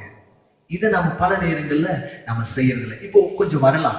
நான் மனைவிமார்களை பார்த்து ஒரு காரியத்தை சொல்ல ஆசைப்படுகிறேன். என்ன அப்படின்னா, அடக்கமுடையவளாய் இருந்து அமைதலோடு கற்றுக்கொள்ள வேண்டும் அப்படின்னா, please give up giving advice. அதுதான் தேவ சித்தம். என்ன அப்படின்னா, தயவு செய்து ஆலோசனை கொடுக்கிறத கொஞ்சம் எடுத்துங்க, போதும், இவ்வளவு நாள் கொடுத்தது போதும். அவங்க தேவைப்படும் போது அவங்களே வருவாங்க. நான் இன்னொரு பாயிண்ட் சொல்றேன். கணவன்மார்களுக்கு கேட்காத நேரத்துல ஆலோசனை சொன்னா அது அவனுக்கு வீக்னஸ், அது அவனுக்கு திறமையற்றவன் என்று சொல்லி நினைத்துக் கொள்வான். ஆனா அதே ஆணு ஒரு நம்பிக்கைக்குரிய ஒரு நபர்கிட்ட போய், ஐயா எனக்கு இப்படி ஒரு பிரச்சனையில இருக்கு, எனக்கு தீர்வு சொல்லுங்கன்னு சொன்னா அவன் தன்னைத்தானே எப்படி நினைச்சுக்குவானா, அறிவாளியா ஞானவானா நினைச்சுக்குவான். What a difference. கொஞ்சம் நல்லா புரிஞ்சுக்கணும். ஒருத்தன் தான் ஒரே பிரச்சனை தான், பிரச்சனைக்கு தீர்வு மனைவியா தான் கேட்காத நேரத்துல சொன்னா அது அவனுக்கு திறமையை, தன்னுடைய சாதனைகளை மட்டுப்படுத்துற மாதிரி, தன்னுடைய பலவீனத்தை சுட்டி காட்டுற மாதிரி அவன் நினைச்சுக்குவான், என்னால ஒண்ணுமே முடியல அப்படின்னு நினைச்சுக்குவாரு. ஆனா அதே ஆண் இன்னொரு இடத்துல போய் இன்னொருவர் அல்லது ஆலோசகர் இடத்துல போய் இந்த பிரச்சனைய சொல்லி அவரு தீர்வு சொன்னா அப்ப அவன் நினைச்சுக்குவான், நான் ஞானவான் அப்படின்னு நினைச்சுக்குவான். இதுதான் அவர்கள் வித்தியாசமானவர்கள் என்பதை மனைவிமார்கள் புரிந்து கொள்ளணும். இது எத்தனை பேருக்கு புரியுது, எத்தனை பேர் செயல்படுத்த போறீங்கன்னு எனக்கு தெரியல. It is very very very hard for a woman to keep quiet. ஒரு பெண்கள் அமைதியா இருக்கணும் அப்படின்னா ரொம்ப ரொம்ப ரொம்ப கஷ்டங்க. ஏன் தெரியுமா? நான் இன்னொரு கருத்து கூட சொன்னேன். போன வாரம் சொன்னேன், ஆண்களே தயவு செய்து அவங்க சொல்லும் போது காது கொடுத்து கேளுங்க அப்படின்னு சொன்னேன். கவனிச்சிங்களா இல்லையான்னு தெரியல. கவனிங்க, அவங்க சொல்றது எல்லாம் கவனிங்க, சொல்யூஷன் கொடுக்காதீங்க, தீர்வு கொடுக்காதீங்க அப்படின்னு சொன்னேன். நான் மறுபடியும் சொல்றேன், அவங்க பிரச்சனைன்னு வந்து நம்ம கிட்ட ஷேர் பண்ணும் போது நம்ம கொடுக்கிற தீர்வையே பெண்கள்னால ஏற்றுக்கொள்ள முடியல. ஆனா நம்ம பிரச்சனையை போய் அவங்க கிட்ட ஷேர் பண்ண மாட்டோம். ஆண்கள் கிட்ட இருக்கிற ஒரு பெஸ்ட் பாலிசி என்ன அப்படின்னா, அவன் பிரச்சனை இன்னொருத்தர்கிட்ட போய் ஒப்பிக்க மாட்டான். அவனே ஹேண்டில் பண்ணணும்னு நினைப்பான். தான் பிரச்சனைய தானே முன்னின்று தானே தன்னுடைய சக்தியால சாதிக்கணும்னு நினைக்கிறவன் தான் ஆண்கள். அதனாலதான் சொல்றேன், அவன் சக்திக்கும் திறனுக்கும் திறமைக்கும் சாதனைக்கும் அவன் மதிப்பிடுறாங்க. எவ்வளவு பெரிய பிரச்சனை வந்தாலும் ஃபர்ஸ்ட் அவன் ஹேண்டில் பண்ண முடிந்த அளவு முயற்சி எடுப்பான். பிற்பாடுதான் இன்னொருத்தர்கிட்ட போய் என்னால முடியல, இதை கொஞ்சம் பாருங்கன்னு சொல்லுவாங்க. ஆனா பெண்கள் அப்படி இல்லை. அவங்களுக்கு பிரச்சனை வந்த உடனே அதை உரையாடுதல் மூலமாக பகிர்ந்து கொள்வதன் மூலமாக தன்னுடைய பிரச்சனை முடிஞ்சதுன்னு நினைக்கிறவங்க அவங்க. நான் போன வாரம் சொன்னேன், அவங்களுக்கு பிரச்சனை வந்த உடனே அவங்க நம்ம கிட்ட வந்து ஷேர் பண்ணுவாங்க. அதே போல அவங்க நம்ம கிட்ட நினைச்சுக்குவாங்க, அவங்களுக்கும் அதே மாதிரி தான் போல அப்படின்னு பெண்கள் நினைத்துக் கொள்றீங்க. நான் எப்படி உரையாடி என்னுடைய பிரச்சனையை தீர்ந்துச்சு நான் நினைக்கிறனோ அதே போலதான் ஆண்களும் இருப்பாங்கன்னு நீங்க நினைச்சுக்கிறீங்க. இல்ல, அவர்களுக்கு கொஞ்சம் வித்தியாசமானவர்கள். அவங்க பிரச்சனையை மற்றவர்கிட்ட சொல்லவும் மாட்டாங்க, அதை தன்னுடைய இருதயத்துக்குள்ளேயே வைத்து கொண்டு புலம்பிக் கொண்டிருப்பாங்க. அதை குறித்து நம்ம பின்னாடி பார்க்கலாம். இப்போ இவங்க பேசுறது, இவங்களை கண்ட்ரோல் பண்றது அப்படிங்கிறது டூ டிஃபிகல்ட்டான ஒரு டாஸ்க். பெண்கள் வந்து குயிக்கா வார்த்தைய கண்ட்ரோல் பண்ண மாட்டாங்க. ஒரு கப்பல் என்ன பண்ணாங்கன்னா, ஒரு பார்ட்டிக்கு வெளியே போகலான்னு சொல்லிட்டு 2 பேரும் கார் எடுத்துட்டு வெளியே போக போனாங்க. அவங்க 20 minutes டிராவல் பண்ணிட்டாங்க. 20 நிமிடம் பயணத்திற்கு பிற்பாடு கணவனார், அவருக்கு இடம் சரியா தெரியல. மனுஷன் கார் எடுத்து அதே இடத்துல சுத்திட்டே இருக்கிறாரு. சுத்தி போனாலும் அதே முக்குச்சந்து தான் வருது. என்னடா எங்க போனாலும் அதே முக்குச்சந்து வருது அப்படின்னு சொல்லிட்டு ரொம்ப அப்செட் ஆயிட்டாரு. அப்செட் ஆகுற நேரத்துல மனைவி பார்த்து சொன்னாங்க, எங்க பக்கத்துல யார்கிட்டயாவது உதவி கேட்கலாம்ல அப்படின்னு தன்னுடைய மனைவி தன்னுடைய கணவனை பார்த்து சொல்ல, இந்த கணவன் ரொம்ப மிகவும் அமைதியோடு எந்த பதிலும் பேசாம அமைதியாவே ஆயிட்டார். கொஞ்ச நேரத்துல அவங்க போய் சேர வேண்டிய இடத்த அவங்க அடைஞ்சிட்டாங்க. ஆனா கணவன் இருக்கிறார், ஒரு வார்த்தை பேசல. என்ன மனைவிக்கு ஒண்ணுமே புரியல. என்னடா, ஏன் கணவன் வீட்டுல இருந்து வெளியே வரும்போது நல்லா தானே இருந்தாரு, நல்லா சந்தோஷமா தானே பேசிட்டு வந்தாரு, எங்கிட்ட தான் கேட்டாரு இந்த ட்ரெஸ் போட்டுமா, இது வேண்டாமா, எல்லாம் சூப்பரா தானே பேசிட்டு வந்தாரு, இப்ப என்னடா ஆச்சு அப்படின்னு மனைவிக்கு அந்த நேரத்துல ஒண்ணுமே புரியல. அப்புறம் தான் மேட்ரு புரியுது. என்ன மேட்ருனா, அவங்க சொல்லியிருக்காங்கல்ல, யாருக்கிட்டையாவது உதவி கேட்கலாம்லன்னு சொன்னாங்க பாத்தீங்களா, அதுதான் அங்க மேட்ரு. நம்ம ஒரு காரியத்தை புரிஞ்சுக்குங்க. நம்ம நினைக்கிறோம் அது கெட்ட வார்த்தையே இல்லை. அது கெட்ட வார்த்தையா? யாருக்கிட்டையாவது உதவி கேளுங்க. பெண்களை பொறுத்தளவு they are nurturing. அவங்க தடுமாறிடக்கூடாது, என் கணவன் எங்கேயும் விழுந்துடக்கூடாது, என் கணவன் நல்லா இருக்கணும், யாருக்கு முன்பாக வெட்கப்பட்டுடக்கூடாது, ஐயோ லேட் ஆயிருமோ அப்படிங்கிற எண்ணத்துல ஒரு அக்கறையில தான், அவங்க மேல தப்பே இல்லை, அக்கறையில தான் மனைவி கணவன் கிட்ட சொல்றாங்க கேட்டுக்கலாம்ல. ஆனா கொஞ்சம் ஆண்கள் சைட்ல இருந்து கொஞ்சம் நின்று பாருங்களேன். ஆண்கள் என்ன புரிஞ்சுக்குவானா, அப்போ என்ன நீ நம்பல, உன்னை நான் பாட்டிக்கு கூட்டு போயிருவேன்னு என்ன பண்ணல, என்ன நம்பல. ஒரு சிலர் எல்லாம் கேட்பாங்க, ஒரு சிலர் எல்லாம் கேட்கறத நானே கேட்டிருக்கிறேன். உன் கூட வந்த பாத்தியா, அது என்ன போடணும், நான் இதுக்கு வராம வீட்லயே இருந்துக்கலாம் அப்படின்னு பேசுகிற மனைவிகள் கூட இருக்கிறீங்க. கொஞ்சம் யோசிச்சு பாருங்க. அது அவர்களுடைய திறனையும் அவர்களுடைய சாதனைகளையும் அது மட்டுப்படுத்துகிறது. அவங்களால முடியல, நீங்க யாருக்கிட்டயா உதவி கேளுங்க அப்படின்னா, நீங்க அவங்கள பார்த்து என்ன சொல்றீங்க அப்படின்னா, எனக்கு நம்பிக்கையே இல்லைங்க, நீங்க என்ன கூட்டு போய் அந்த பாட்டிக்கு கூட்டு போயிட்டு சாப்பாடு வச்சு வீட்டுக்கு கூட்டு வருவீங்கன்னு எனக்கு உங்க மேல கொஞ்சம் கூட நம்பிக்கை இல்லை. ஆனா மனைவியானவர்கள் அந்த அர்த்தத்துல அவங்க சொல்லல. ஆனா ஆண்கள் அப்படித்தான் புரிஞ்சுக்குவாங்க. நாங்க வித்தியாசமா புரிஞ்சுக்குவோம், நீங்க வித்தியாசமா புரிஞ்சுக்குவீங்க அப்படிங்கறத பெண்கள் இந்த வேலையில கொஞ்சம் தெளிவா புரிஞ்சுக்கணும். ஆமென் சொல்லுங்க பார்க்கலாம். இப்போ நீங்க எடுக்க வேண்டிய ஒரு டிசிஷன் என்ன அப்படின்னா, நான் கேட்காத நேரத்துல என் கணவன் என்கிட்ட ஆலோசனை கேட்கலனா நான் என் வாயை கூட திறக்க மாட்டேன் அப்படின்னு பெண்களும் மனைவிகளும் ஒரு டிசிஷன் எடுக்க வேண்டிய காலகட்டத்தில் இருக்கிறோம். நான் இன்னொரு காரியத்தை கூட நான் சொல்றேன். இந்த புக்ஸ் உங்களுக்கு கிடைச்சதுன்னா ரொம்ப யூஸ்ஃபுல் நினைக்கிறேன். Mens are from Mars, womens are from Venus. இந்த புத்தகத்தை படிச்சுதான் நான் இந்த காரியத்தை நான் சொல்றேன். இது ரொம்ப இம்பார்ட்டன்டான காரியம். 25,000 கப்பிள்ஸ் அவரு இன்டர்வியூ பண்ணியிருக்காரு. 25,000 கப்பிள்ஸை இன்டர்வியூ பண்ணி 7 வருட உழைப்பால இந்த புத்தகத்தை எழுதியிருக்காரு. சோ ஆண்கள் பெண்கள் கிட்ட எப்படி எல்லாம் சொன்னா அவங்களுக்கு பிடிக்காது, பெண்கள் ஆண்களை பார்த்து சொன்னா என்னெல்லாம் அவங்களுக்கு பிடிக்காது அப்படிங்கிறத ஒரு 23 காரியத்தை நான் அதுல ஒரு 23 காரியத்தை நான் சொல்ல விரும்பல. ஆண்கள் பெண்களை பார்த்து 23 காரியம் சொல்றாங்க, பெண்கள் ஆண்களை பார்த்து 23 காரியம் சொல்றாங்க. அது ரெண்டுமே அவங்களுக்கு பிடிக்காது. ஆனா ரெண்டுமே கெட்ட வார்த்தை இல்லை. அந்த 2 கெட்ட வார்த்தை இல்லாத அவங்களுக்கு பிடிக்காது. ஆண்கள் சொல்ற ஒரு காரியம், யூ ஷுட் நான் இங்கிலீஷ்லயே சொல்றேன் பாத்தீங்கன்னா, தமிழ்ல சொல்றேன், நீ கவலைப்படக்கூடாது, பரவாயில்ல அப்படின்னு சொல்லுவாங்க. நீங்க ஏதாவது ஷேர் பண்ணும் பொழுது நீங்க மனசு விட்டு ஷேர் பண்ணுவீங்க பாத்தீங்களா, அப்ப உங்க கணவன் பக்கத்துல இருந்துட்டு அது சொல்லக்கூடாதுன்னு நீங்க எதிர்பார்ப்பீங்க. நீ கவலைப்படாத அப்படின்னு சொல்லக்கூடாது நீங்க எதிர்பார்ப்பீங்க பாத்தீங்களா, அப்படிங்கிறது அவங்களுக்கு தெரியாது. அவங்க சொல்லுவாங்க, நீ கவலைப்படாத. அப்புறம் சண்டை போட்டுட்டு இருக்கும் போது, அதாவது உங்க கணவன் ஏதாவது ஒரு தவறான வார்த்தை, உங்களுக்கு பிடிக்காத வார்த்தையை சொல்லிட்டாருன்னா, ஐயோ நான் அப்படி சொல்லல அப்படிங்கிற வார்த்தை உங்க கணவனார் யூஸ் பண்ணிருக்கிறாரா, கொஞ்சம் யோசிச்சு பாருங்க. அப்புறம் பல முறை சொல்லுவாரு, இது பெரிய இஷ்யூவே இல்லையே, இது ஒரு பெரிய பிரச்சனையே இல்லையே, எதை நம்ம ஹேண்டில் பண்ணிக்கலாம் அப்படிம்பாரு. இது உங்களுக்கு டென்ஷனை ஏற்றக்கூடிய, கோபத்தை தூண்டக்கூடிய வார்த்தைகளா இருக்கும். ஆனா கொஞ்சம் யோசிச்சு பாருங்க பார்க்கலாம், அந்த பிரச்சனை கொஞ்சம் வெளியே வந்துட்டு பெரிய பிரச்சனையே இல்லை அப்படிங்கிறத நீங்களே சொல்லி பாருங்களேன். நமக்கே சிரிப்பு வந்துடும், இது ஒரு பெரிய பிரச்சனையே இல்லையே, அது ஒரு பெரிய கெட்ட வார்த்தை மாதிரியும் இல்லை. டோன்ட் வரி, கவலைப்படாதேன்னு சொல்றது கெட்ட வார்த்தையா, ஆனா கவலைப்படாதேன்னு சொல்றது உங்களுக்கு ரொம்ப ஹர்ட்டிங்கா இருக்கும். சோ இந்த மாதிரி 23 காரியங்கள் ஆண்களை பார்த்து பெண்கள் சொல்லக்கூடிய காரியங்கள், அது அவர்களுடைய மதிப்பீட்டை குறைவிடக்கூடியதா இருக்கும். என்ன அப்படின்னா, அங்க பாருங்க, அங்கதான் பார்க்கிங் ஸ்பாட் இருக்கு, நீங்க அங்க போய் பார்க் பண்ணீங்க, கொஞ்சம் டர்ன் பண்ணுங்க அப்படின்னா அது அவங்களுக்கு பிடிக்காது. அவனுக்கு தெரியும், அவனுக்கு எங்க பார்க்கிங் இருக்கு, எங்க போய் நிறுத்தணுங்கிறது யாருக்கு தெரியும். அது அவனுடைய மதிப்புத்தன்மை, அவனுடைய ஆளுகை தன்மை, அவனுடைய லீடர்ஷிப்பை ரொம்ப குறைவா பேசுமா, என்னால ஒண்ணும் முடியாது அப்படின்னு எனக்கு ஆலோசனை சொல்றியா அப்படிங்கிற மாதிரி எண்ணிடுவாரு. அப்புறம் இது அடிக்கடி பல பேர் கேட்ட காரியம், உங்க ஃப்ரெண்டு கூட மட்டும்தான் டைம் ஸ்பெண்ட் பண்ணுவீங்களோ, அப்ப நான் யாரு, என் கூட ஸ்பெண்ட் பண்ண மாட்டீங்களா அப்படின்னு அடிக்கடி அநேக பெண்கள் கேட்கிறது வழக்கமா இருக்கிறது. இதுவும் அவளுக்கு பிடிக்காத ஒன்று. அப்புறம் இன்னொன்னு சொல்லுவோம், அதெல்லாம் அங்க போடாதீங்க, காணாம போயிடும், அங்க வைக்காதீங்க, இங்க வைக்காதீங்க அப்படின்னா அது அவளுக்கு எப்படி இருக்கும் அப்படின்னா ஆர்டர் போடுற மாதிரி இருக்கும்.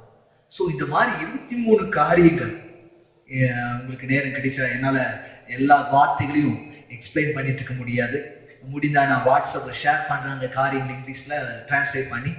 நீங்க கொஞ்சம் யோசிச்சு பாருங்க, எந்தெந்த காரியம் அவருடைய மதிப்புத்தன்மையை குறையிடுகிறது, அவருடைய ஆளுகை தன்மைக்கு எதிர்ப்பாக இருக்கு அப்படிங்கிறது கொஞ்சம் கவனிங்க. அவர்களுடைய ஆண்கள் கவனிக்க வேண்டியது, அவருடைய உரையாடும் பொழுது அவருடைய வார்த்தைகளுக்கு இதெல்லாம் கொஞ்சம் அவர்களை மதிப்புக்கு கீழ்படுத்துகிறது என்பதை கொஞ்சம் கவனித்து நாம் செயல்பட நம்மை தேவ சமூகத்திலே அர்ப்பணிக்கலாம்.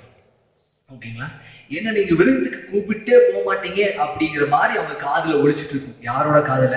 கணவனோட காதுல. உங்களுக்கு திறமையே இல்லைங்க, நீங்க எல்லாம் ஜெயிக்கவே மாட்டீங்க, கார் ஓட்டி என்னத்தை பண்ண, ஸ்பீடா போனா அது பிடிக்காது, ஸ்பீடா போகாதீங்கன்னு சொல்லுவாங்க. அப்படின்னா நீங்க ஸ்பீடா போகாதீங்கன்னு சொன்ன உடனே அவங்க காதுல ஒழிக்கக்கூடிய காரியம் அப்படின்னா, உன்னை நான் சேஃபா உன்னை கொண்டு போய் சேர்த்த வேண்டிய இடத்துல நான் சேர்த்த மாட்டேன்னு நீ தயங்குற அப்படிங்கிற மாதிரி உங்களுக்கு தயக்கம் வந்துவிடும்.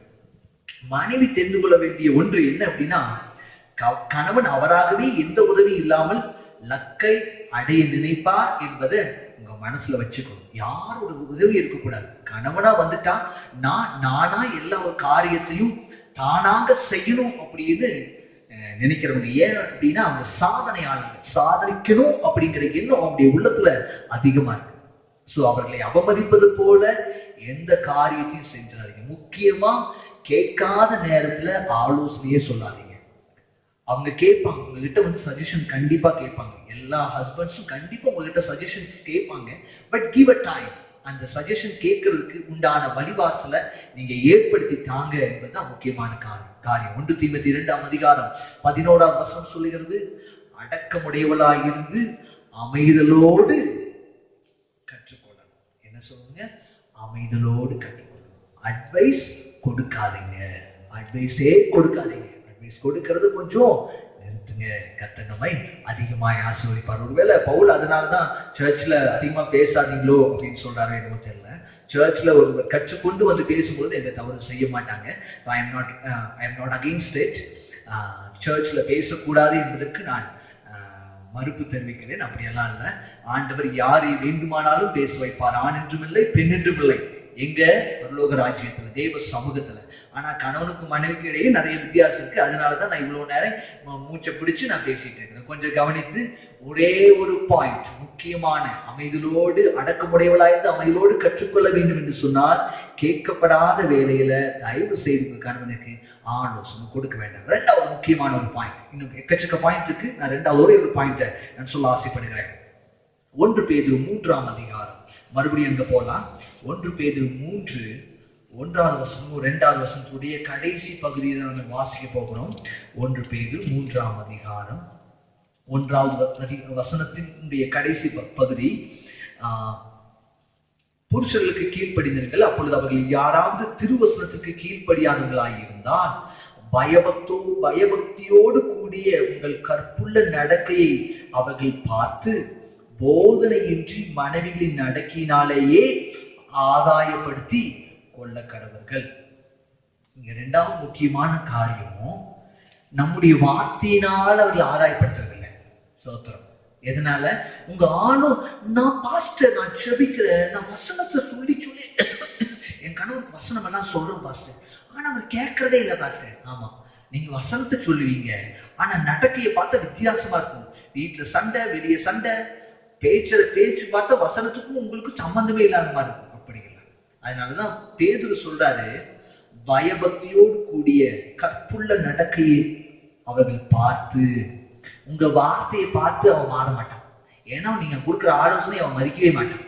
அது இந்த காதுக்குள்ள கூட போகாது. நீங்க கொடுக்குற எல்லா ஆலோசனையும் அவனுக்கு டென்ஷன் தான் ஆக்குமே ஒழிய அவனை நல்வழிப்படுத்தாது. அப்படிங்கிறத நீங்க புரிஞ்சுக்கங்க. எந்த ஒரு கணவனையும் வார்த்தையினால் மாற்ற இயலாது. மனைவிகளே, உங்க கணவனை உங்க ஆலோசனையினால மாற்றலாம், கைக்குள்ள போட்டுக்கலாம் நினைச்சுக்காதீங்க. உங்க வாழ்க்கை மூலமாக அவரை மாற்றலாம்.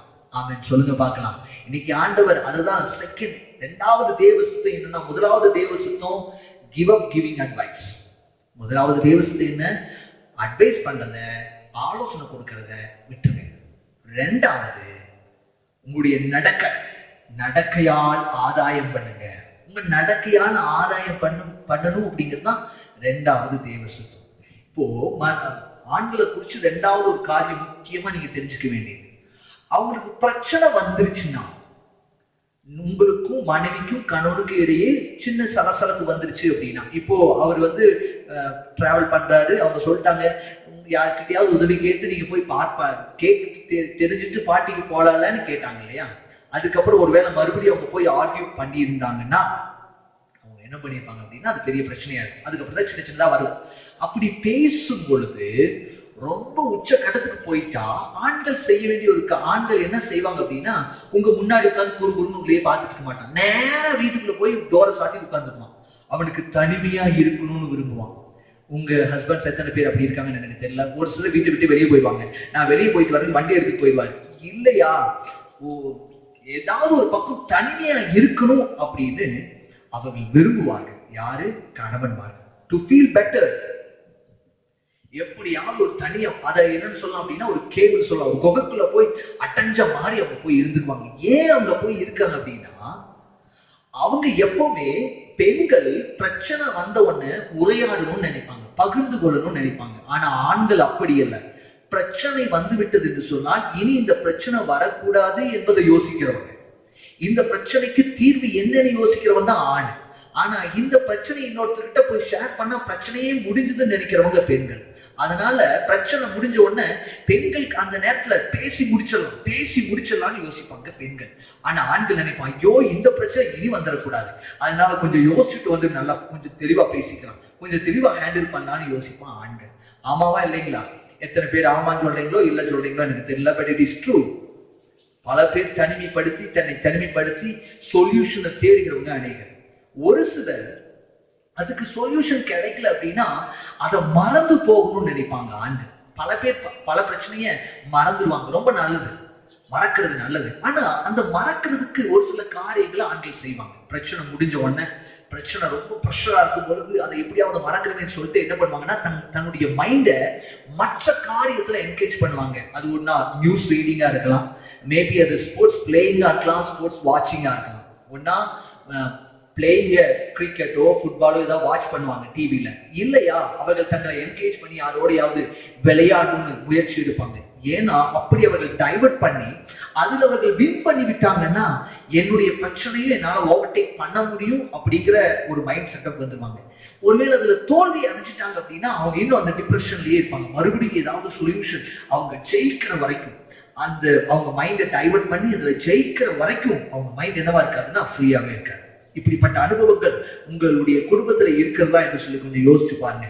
உங்க கணவன் பிரச்சனை வந்த உடனே கதவை டோரை சாத்திட்டு வெளியே போறாரா, வெளியே போய் தனிமையா இருக்கிறாரா, அல்லது சண்டை போட்ட உடனே எதுவும் தெரியாம மொபைல நோண்டுற மாதிரி இருக்கிறாரா? ஏன்னா அவர் தன்னுடைய சும்மா நோண்டுல அந்த பிரச்சனை நீ வரக்கூடாது என்பதை கருத்துல கொண்டு அதற்காக சொல்யூஷனை தேடுறாரு அப்படிங்கறத நீங்க மறந்துடாதீங்க. அப்படி போறது கரெக்டா பாஸ்டர் அப்படின்னு நீங்க கேட்கலாம்.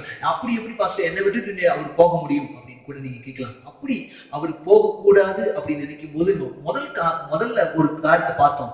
அந்த அம்மா சொல்றாங்க, அந்த வழியோடு இருந்தவங்க, இந்த நேரத்துல நீங்க என் கூட இருக்கிறதாங்க எனக்கு விருப்பம், என்னை விட்டுட்டு போகாதீங்க, நான் சொல்றத கொஞ்சம் கவனிங்க, நான் சொல்றத கேளுங்கிற வார்த்தையை யூஸ் பண்ணிடாதீங்க.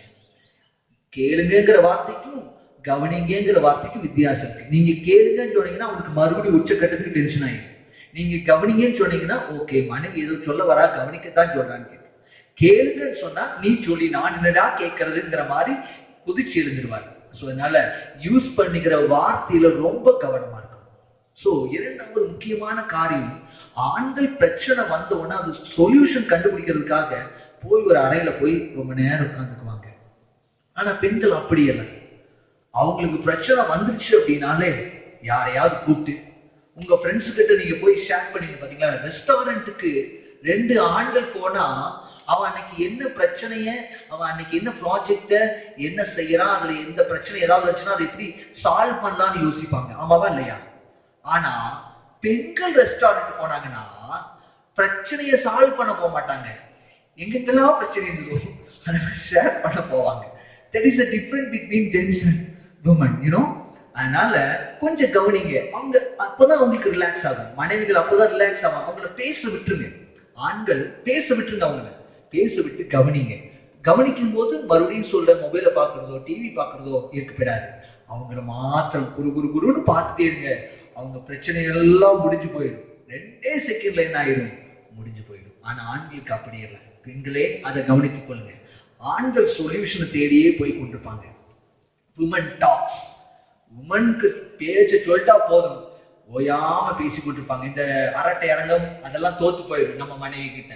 ஆமா, இப்ப இந்த உள்ளூர் வில்லேஜ்ல எல்லாம் கிழவிகள் இருப்பாங்க. கிழவிகள் பாட்டிகள் மரத்தடியில் உட்கார்ந்தாங்கன்னா அந்த வில்லேஜ் ஸ்டோரியே அந்த பாட்டிக்கு என்ன பண்ணும், அத்துப்பிடி. எங்க எந்த சந்தில எந்த முக்கில என்ன நடந்ததுங்கிறது அந்த பாட்டிக்கு விலாவரியா தெரியும். ஆனா ஒரு தாத்தா பாட்டி அப்படின்னு போயிடுவார். அவ்வளவுதான், அவருக்கு ஒண்ணுமே தெரியாது. ஏன்னா அந்த மாதிரி டாக்கு எங்க கிட்ட ஜென்ஸ் கிட்ட அதிகமா இருக்காது. ஏன்னா தன்னுடைய பிரச்சனைகளை மற்றவர்களிடத்துல ஷேர் பண்ணுவது என்பது மிகவும் குறைவாக இருக்கும்.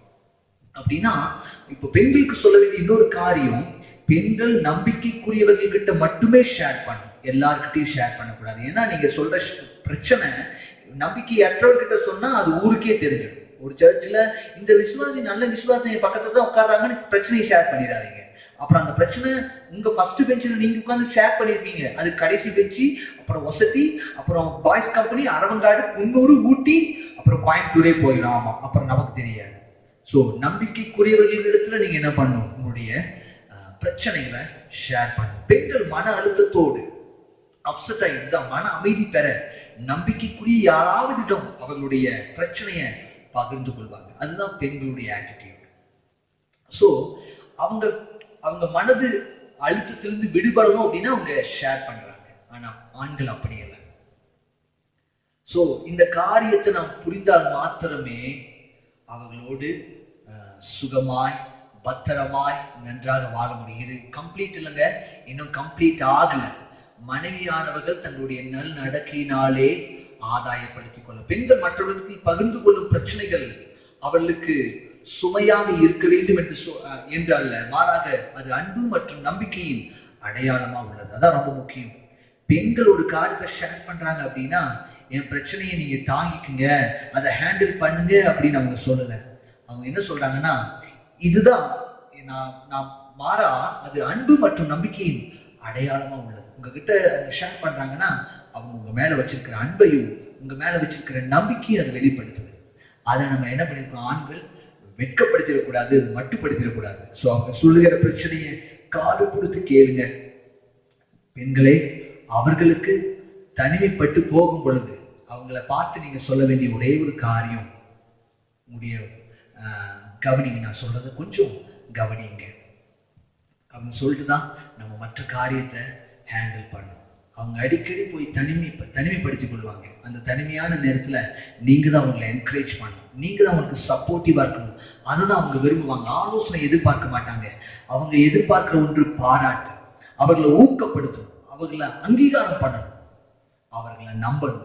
அப்படி அவர்களை நம்பிட்டா என்ன ஆகும் அப்படின்னா, உங்களுக்கு இடையே இருக்கிற அந்த அன்பு, பரஸ்பரமான அன்பு அதிகமாக ஆரம்பித்து விடும். இந்த வேளையில கர்த்தர் உங்களோடு இடைபடுகிற ரெண்டு காரியம், அடக்கமுடையவளாய் இருந்து அமைதியோடு கற்றுக்கொள்ளணும், கீழ்ப்படிந்திருக்க வேண்டும். ஏன்னா புருஷன் தலைவனாய் இருக்கிறார். இரண்டாவது, நம்முடைய நல் நடக்கையினால நம்முடைய கணவன்மார்களை நல்வழிப்படுத்த வேண்டும். இந்த பாயிண்ட் இன்னும் கம்ப்ளீட் ஆகல, நமக்கு நேரம் குறைவா இருக்கிறபடினால நான் இங்க முடிக்கிறேன். இன்னும் இந்த பாயிண்ட் நமக்கு கண்டினியூ ஆகும். நம்ம இதை தொடர்ந்து நம்ம பார்க்க போகிறோம். பார்ட் 2 பார்ட் 3 என்று சொல்லி நம்ம கொஞ்சம் கொஞ்சமா பார்க்கலாம். இந்த வாரத்துல 2 வசனங்கள், 1 தீமோத்தேயு 2ஆம் அதிகாரம் 11வது வசனமும், 1 பேதுரு 3ஆம் அதிகாரம் 1வது வசனம் 2வது வசனம் மறந்து போகாதீங்க. இது மனைவிகளுக்கு தேவன் கொடுத்த தேவ திட்டமாய் இருக்கிறது. தேவ திட்டம் தான் தேவ வழி. தேவ வழியை அறிந்து செயல்படும் பொழுது நமக்கு ஆசீர்வாதங்கள் அளவில்லாமல் கொட்டப்படும். நம்ம குடும்ப ஆசீர்வாதமாய் இருக்க வேண்டும் என்று சொன்னால் கிவிங் அட்வைஸ், நாம் கொடுக்க வேண்டிய ஆலோசனைகளை எப்போ கொடுக்கணுமோ அப்போ மாத்திரம் கொடுக்கணும். கொடுக்க வேண்டாத நேரத்துல தயவு செய்து கொடுக்காதீங்க. எல்லாரும் கண்களை மூடலாமா? தேவ சமூகத்தில் இனிமே அர்ப்பணித்தவர்களா கேட்ட செய்தியை, கேட்ட வார்த்தைகள் நம்ம இருதயத்தில் வைத்து நம்ம எல்லாரும் ஜெபிக்கலாம். அர்ப்பணத்தோடு சமர்ப்பணத்தோடு நம்ம ஜெபிக்கலாம். நம்முடைய குடும்பத்தின் ஆசீர்வாதத்திற்கு நாம் தான் ஒரு மூளைக்கல்லாக இருக்கிறோம். என்னுடைய குடும்பத்தின் ஆசீர்வாதத்துக்கு நான் தான் தடையாக இருக்கிறேன் என்று சொல்லி நீங்கள் உணர்வீர்கள் என்று சொன்னால் அர்ப்பணத்தோடு, ஆண்டவரே இனி நான் தடையாகல, நான் ஒரு காரணராக இருக்க போகிறேன். ஆசீர்வாதம் வருவதற்கு, என்னுடைய வீட்டில் ஆசீர்வாதம் தாபரித்திருப்பதற்கு நான் ஒரு மூளைக்கல்லாய் மாறப்போகிறேன் என்று சொல்லி தேவ சமூகத்தை நம்ம ஏற்படுத்தி ஜெபிக்கலாமா? நல்ல தகப்பனே, எங்க பிள்ளைகள் மீது உடைய ஆசீர்வாதத்தை அருள பண்ணுங்கப்பா. எங்க பிள்ளைங்க உங்க குடும்பத்தின் ஆசீர்வாதத்துக்காக ஜெபிக்க வந்திருக்காங்க. அவர்கள் மீது உம்முடைய ஆவியை ஊற்றினப்பா. ஸ்தோத்திரம். பிரிவினைக்கு நீ தேவன் அல்ல, ஸ்தோத்திரம், நீ ஐக்கியத்தின் தேவன், சமாதானத்தின் தேவன். ஆண்டவரே, இன்றைக்கு டைவர்ஸ் பண்ணணும்னு சொல்லிட்டு அப்ளை பண்ணி இருக்கிற பிரிவினைக்காக ஸ்தோத்திரம், எதிர்த்து நிற்கிற பிள்ளைகளுக்காக நான் ஜெபிக்கிறேன். பிரிவினை ஆண்டவரே, பிரிவினை உண்டாக்க நீ வரலப்பா. ஆண்டவரே, மனிதனையும் ஸ்தோத்திரம், கணவனையும் மனைவி இணைப்பதே உம்முடைய தெய்வ திட்டமாய் இருக்கிறதே. கணவன் மனைவி இசைந்திருக்க வேண்டும் என்பது உம்முடைய திட்டமாய் இருக்கிறதே. அதற்காக ஸ்தோத்திரம். அவர்கள் ஒவ்வொருவரையும் இணைப்பீராக. இன்றைக்கு அந்த எண்ணத்தோடு இருக்கிறவர்களுடைய எண்ணங்களை மாற்றி போடும். அந்த எண்ணங்களை கொண்டு வருகிற சத்துருவின் செயல்களை நாங்கள் அதமாக்கி போடுகிறோம். ஆண்டவரே, குடும்பத்தில் ஒரு பெரிய ஆசீர்வாதத்தை கர்த்தர் கட்டவிழ்த்து விடுவீராக.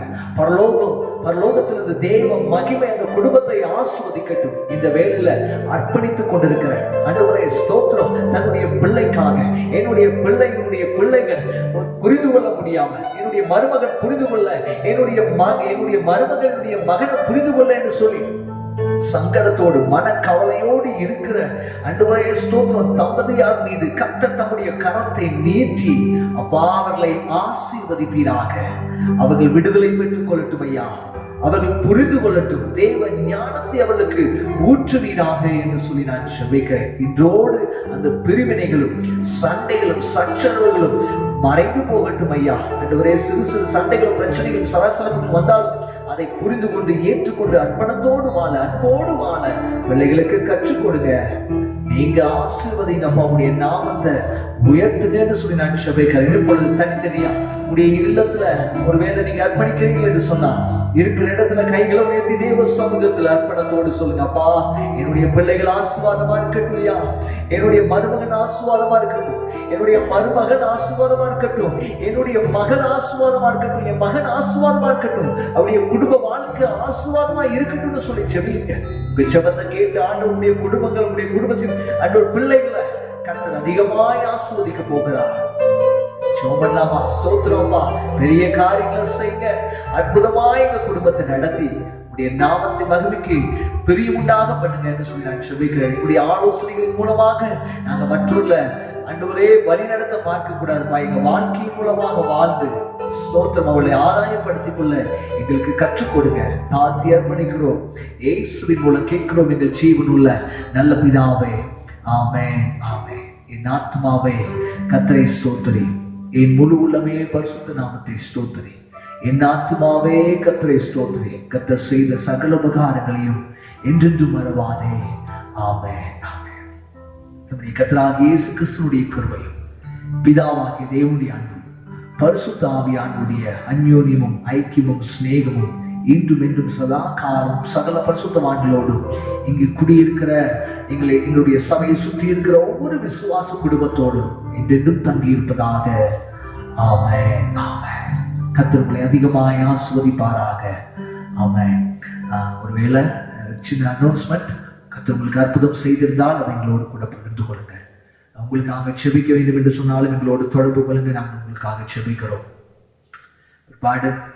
சபைக்கு வருகிற சபை விசுவாசிகள் உடைய வேலைக்கு சென்று சம்பாதித்த சம்பாத்தியத்திலிருந்து தேவனுக்கு என்று எடுத்து வைத்திருக்கிற காணிக்கைகளையும் தசம பாகங்களையும் சபையில கொண்டு வந்து கொடுங்க. அது சபைக்கும் ஆசீர்வாதத்தை கொண்டு வரும், உங்களுக்கும் அது ஆசீர்வாதத்தை கொண்டு வரும். கர்த்தர் தாமே ஆசீர்வதிப்பாராக. ஆமென். Thank you. God bless you. If you close your eyes, your life, and make it 2, 3 feels. Since you there.